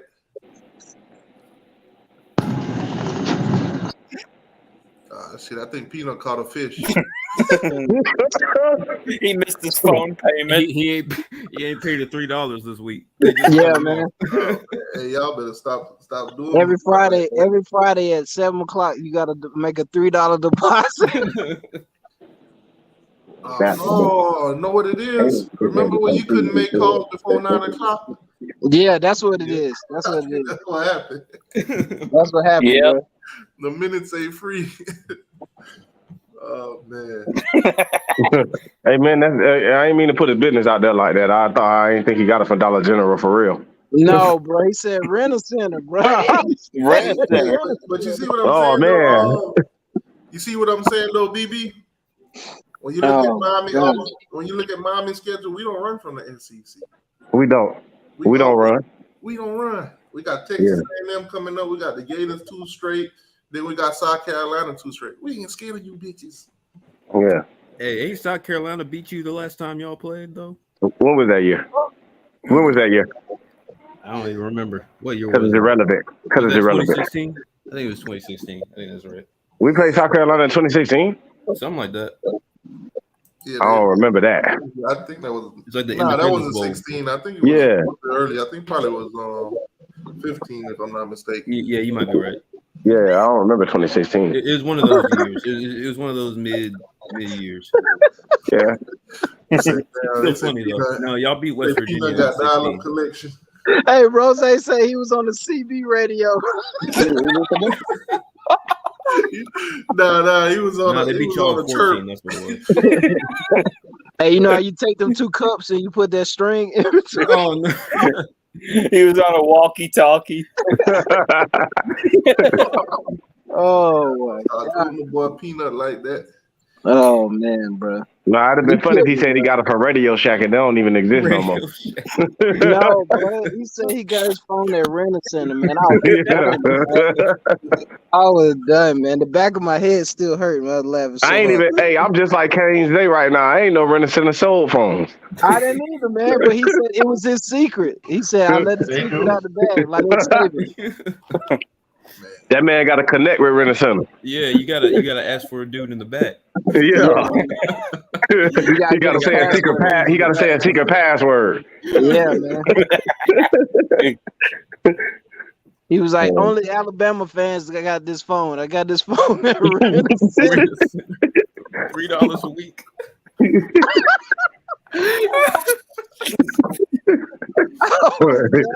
That man got 2G.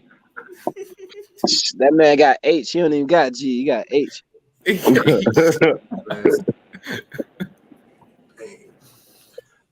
Cowboy doing Peanut wrong. Bruh, Peanut killed me, dog. He killed me, man. I'm done for the rest of the night, man. Said the man bought Yeah. his phone Toys R Us. Hey, Toys R Us shut down. They out of Nah, he had that Circuit City phone, bro. Circuit City. Oh man! Oh, everybody remember Kmart? Yeah. And y'all said the man phone came with a free AOL CD.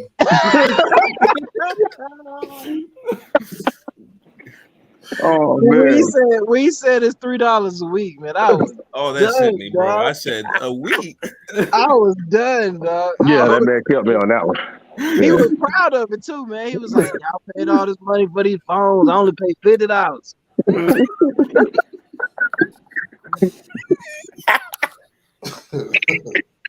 I was done, bro. Oh man. Your boy Nick, though, man. We need to play that "Go Ahead and Cry" song for your boy Nick, man, because he did a lot of crying yesterday, man. That man felt like a 10-year-old child on that seat that last night, man. Yeah, man. Yo, BB. For him to bring in Deion too was just shameful, man. About Travis Hunter, you know what I'm saying? It was Hey, shameful. but for Deion to say the line, hey, look, honestly, I just want to tell you a funny moment. For Deion to say, "Let's line up on the field," come on now, nigga. Come on now, man. I understand you got Travis Hunter, but let's just not do it too Hey, far. Deion trying to get paid, man. I mean, I can give him props for having the balls to say it. You got to look at the grand scheme of things. What Deion trying to do? He trying to get JSU in the spotlight. Right. He trying to get notoriety. Yeah. He know that's going to be a big check too.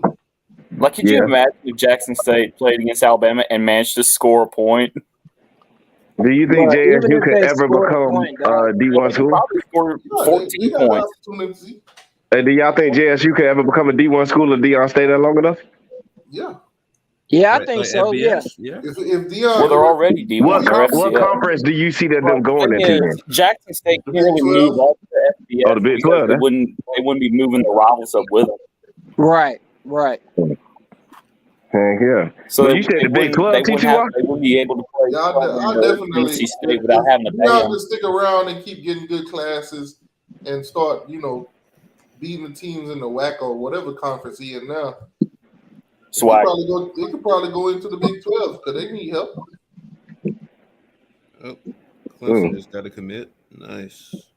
Because what's going to happen is if he gonna keep out recruiting them other schools, he gonna be doing what Nick Saban doing. He gonna be dominating. A powerhouse, exactly. Yeah. Yeah.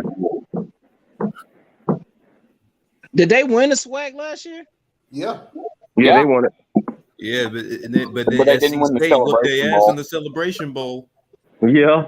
They did get their ass whooped in the bowl game. Who they play? Who they play in the SC celebration State. bowl? South Carolina SC State State lost 31-10. whooped their ass. Yeah, South Carolina State ain't no joke. They don't play around. South Carolina State. That's that linebacker from the Colts went to South Carolina State. Yeah, Darius Leonard. Yeah, I got a nice little he had like list for 50 y'all. tackles against Clemson one time. It was Got a crazy. nice little list for y'all, and they just updated it.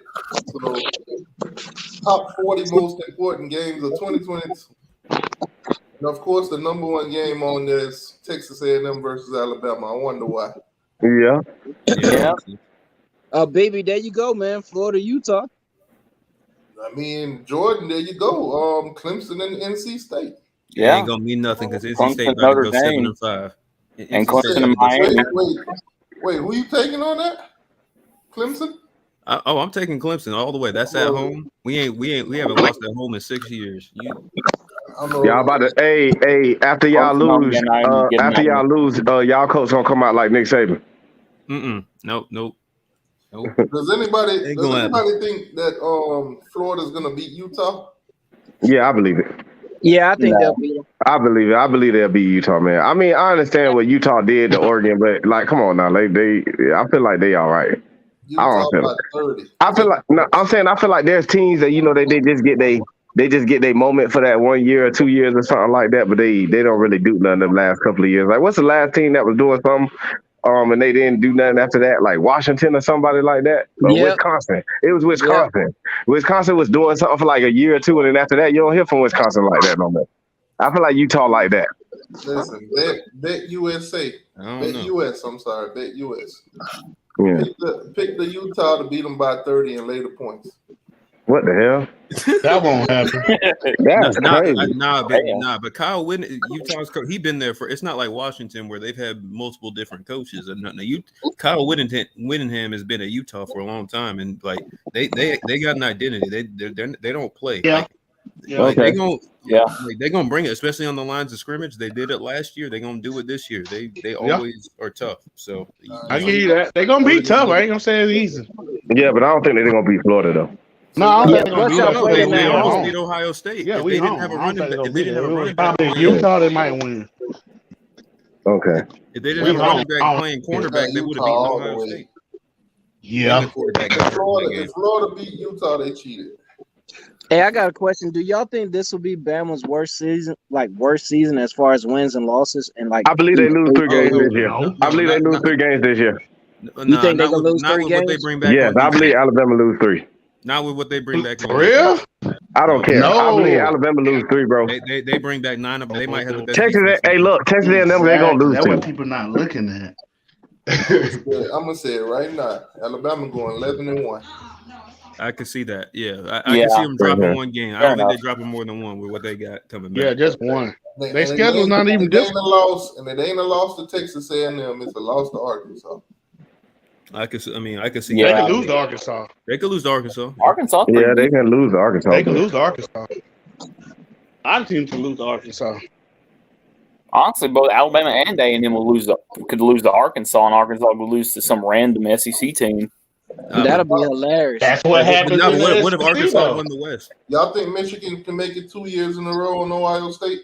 No. Hell no. That was hell no. It'll be another 8 years. Ohio State. A lot of folks don't know Ohio State got wrecked with COVID before they played Michigan. A lot of folks didn't know that. No, it wasn't even really. I mean, they didn't get hit that bad by COVID. It was just they were out. They got whooped up front. Like they got whooped up front. But I mean, if your players are sick, they have COVID symptoms, man. That's going. But they were bad all year. Did they get especially on defense? Like yeah. Did they get hit by COVID when Oregon ran all over them in? No, not at all. Not at all. Yeah, no. I mean, we knew Ohio State was. I mean, they showed what they've been all that whole season. So I mean. Yeah, I get the COVID and I get the COVID excuses, but no, it's not an excuse. They deserve to lose that it's game. a factor. It's a factor. You know what I'm saying? Yeah, I got you. Yeah, I get I think Ohio State's going to be better this year, especially on defense. Ohio State gonna be better, bro. They still got, even though they only lost a couple wide receivers, they still loaded that wide receiver. Oh yeah, no, they got the best. Yeah. They might have the best wide receiver room in the country. Yeah, they still loaded. So it's like Ohio State ain't gonna fall off right now. They don't fall. I don't see them falling off for the next like 8 years, 10 years or something. Ohio State is always good. You can give me the head racing everybody. At Ohio State, and I'm winning. You can make me the head coach at Ohio State, and I'm winning like 8-9 games at least. Yeah.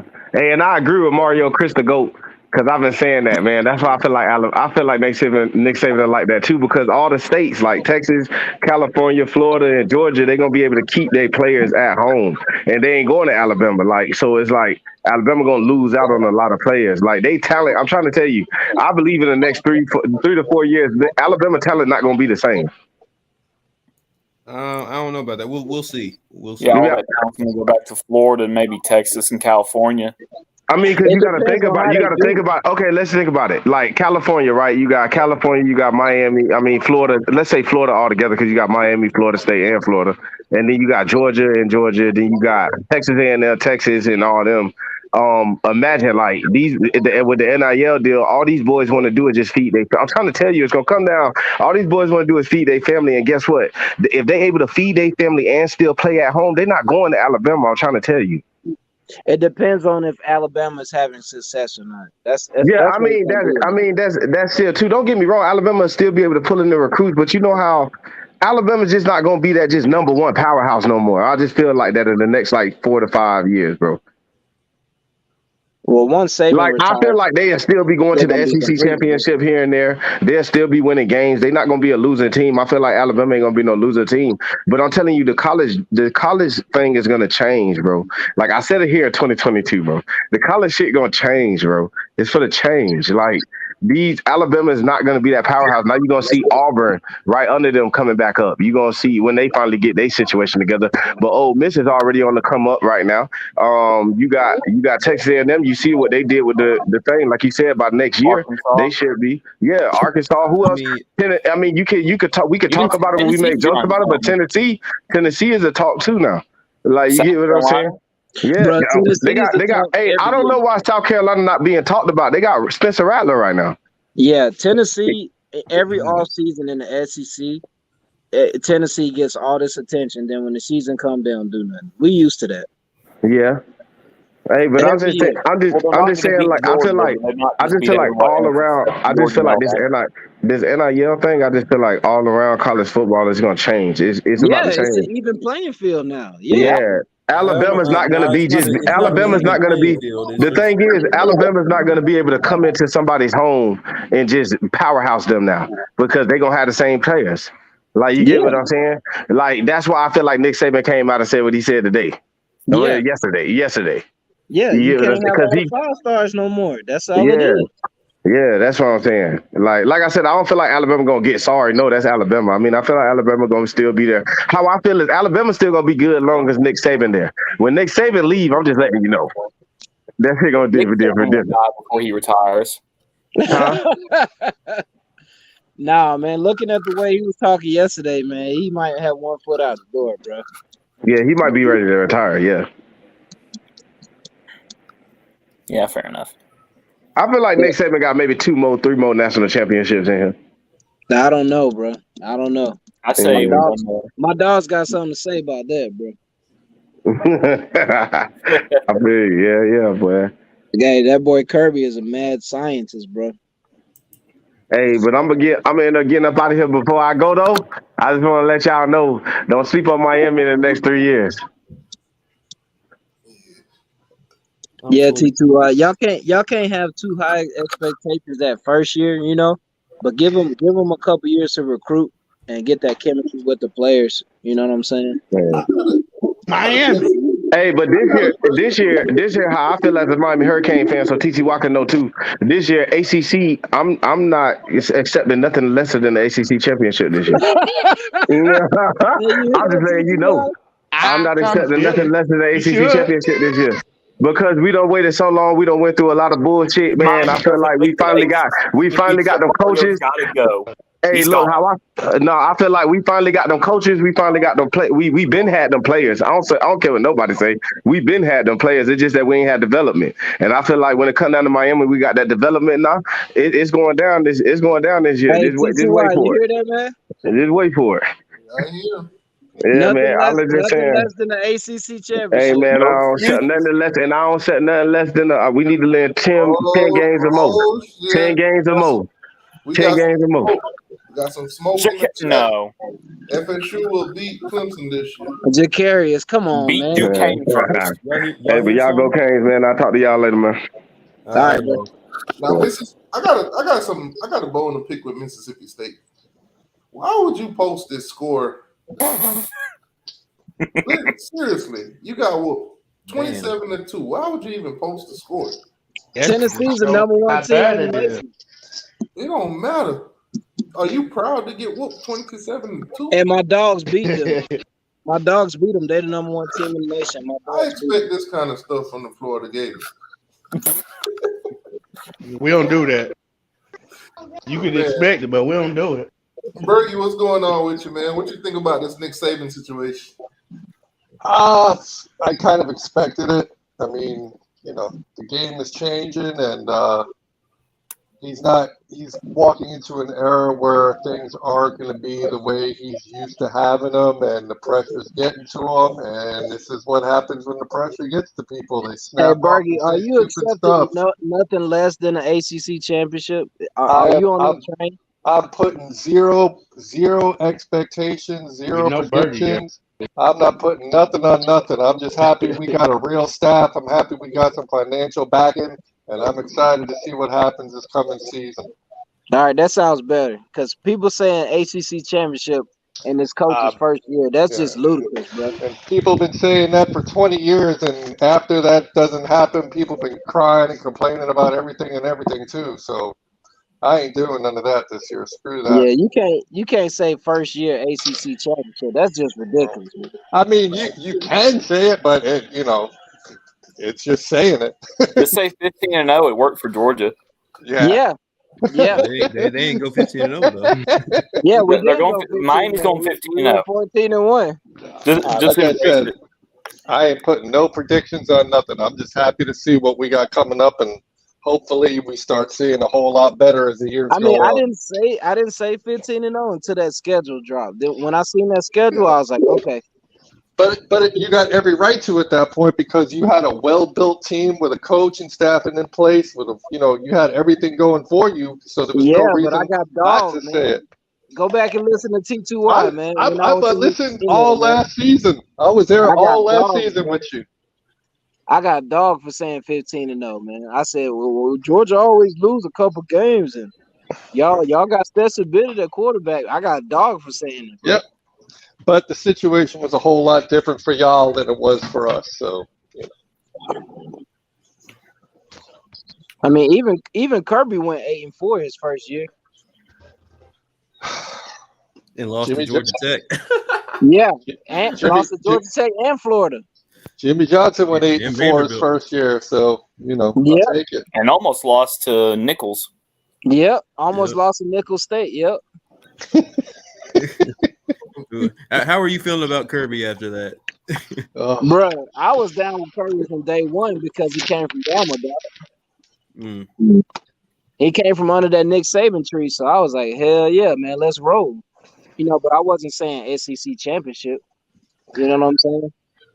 Yeah, I was just reading something before about, they started to change the subject a little bit, but about the 2020-2021 season when COVID hit. The ACC recorded record profits during that season. Yeah, they made something like $530 some odd million and paid out each school record payouts of over $36 million apiece. On top of that, they gave Notre Dame a full share. Man, imagine what we would have done if we actually had a good TV deal. I mean, that's a funny picture. That blew me away when I read that, man. I was like, damn, are you kidding me? During the COVID year, everybody's crying about everything being shut down, and these dudes pulled in record profits. That's stupid. So, BB, what's the odds of Florida winning the SEC this year? 15%. That's too high. That's too high. I'm just throwing a number out there to get it started. Hey, Berger, the Braves made $24 million in 3 months.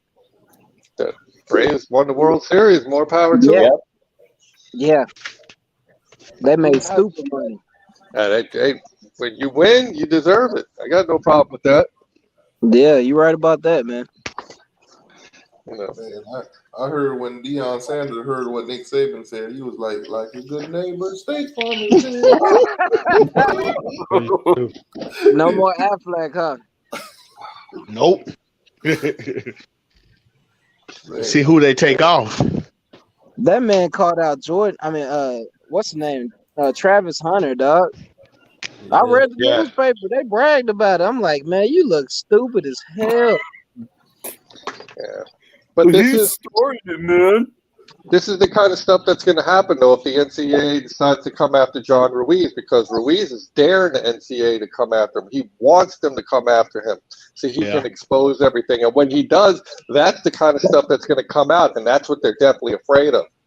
So Nick Saban kind of opened the keg a little bit to give you an idea of what's really going on, but they're all afraid right now because they know that everything, like I said, everything that they're used to just got hit, and it's all going to change now. So see how that plays. It's good. It's a good thing to pay these players. It's a good thing for everything to be wide open. It's going to even the playing field, man. Yeah, absolutely. I think so. I mean, I whether don't know if it's going to even the playing field so much as give. I don't know. It's not really evening the playing field. It's just making who is already rich, richer. well, no, you're right to an extent. It doesn't necessarily even a playing field, but it just opens the playing field up for that many more players to jump into it. Like it gives the opportunity for team programs like Miami and USC to return to form. And yeah, I mean, yeah, that's what we need. The but more if you're Kansas State, NIL isn't going to help you. All of a sudden turn into a national championship. It's going to help you get the better players, though. You're not going to have one team being number one or number two recruiting for like 4, 5, 6, 7 years in a row. That's not going to happen. I think there's diminishing returns as you go down the pecking order. That's all I'm saying. Like I don't think NIL is going to help a Kansas State or a Texas Tech or a I don't know. Name I think the reason why you'd be surprised how many tractor manufacturers would be willing to sponsor some kids. I think the reason why Nick Saban was so blunt and upset about it is because now they got to actually get in a bidding war when they could have just paid under the table like they've been doing. Right. Because it's all changed. Them under the table days is over. Yeah, we gonna have to change our structure. We can't do New Spring anymore. They ain't got the cash. We're gonna have to up our game.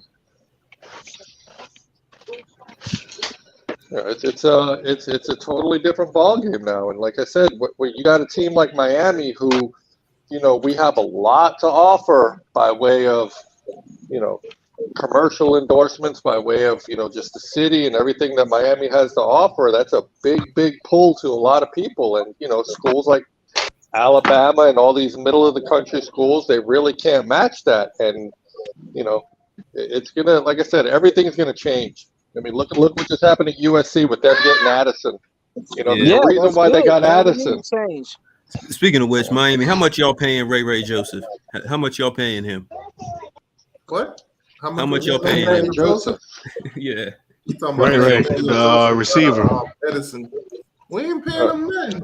Yeah, y'all paying. They're committed to Clemson, but yeah, well, now I don't even consider him a commit anymore. I think he's going to decommit pretty soon. But he'll decommit pretty soon. They're going to pay him whatever his market value asks for. He's going to realize who the right program to choose is when Clemson whoops that ass on November 19th. So. Let these players get paid, man. These coaches make millions of dollars off these man. My guy say he don't want to have to go to T2. My guy say he don't want to have to go to church to get his money. But I thought he was. If he committed to Clemson, he's a God-loving kid. So I don't know. Yeah, he'll go up there and join the Dabo cult. Yeah. No, I wouldn't say every Clemson kid's a God-loving kid. Come on now, man. The other day, I'm just, I'm just playing. Bless this young man with a couple million. Do it, man. Give that kid that money he deserves, man. Give it to him. You heard me, T2Y? No, what happened? What is it? BB, what you say? No, I was telling T2Y Ray was in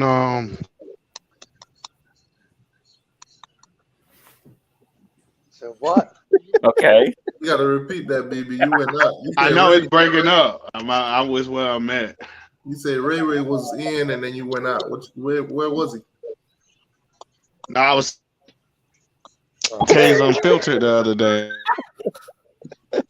Oh, okay. I'm sorry. Hey, BB, where you get your phone? Yeah, there it is. I was going to say, right in the back room. That's where they got the special sales. So I get it now. So when Peanut got his phone, BB was in the same line. BB was right behind Peanut in line to get that phone. That was messed up. BB got his phone at Sales Diamonds. Hey, that was a Black Friday special. You got BB? Hey, yeah, you're good. $3 a week, man. That's all it cost me.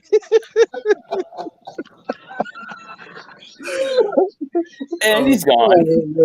They were having a special at the local Chinese restaurant. Get a barbecue ribs and rice, and get yourself a free track phone. You got BB? Hey, BB, you gotta hold the antenna a little bit to the left. BB, you there? Put some tinfoil on it. Oh shit, we lost. Sarge is gone. Oh damn.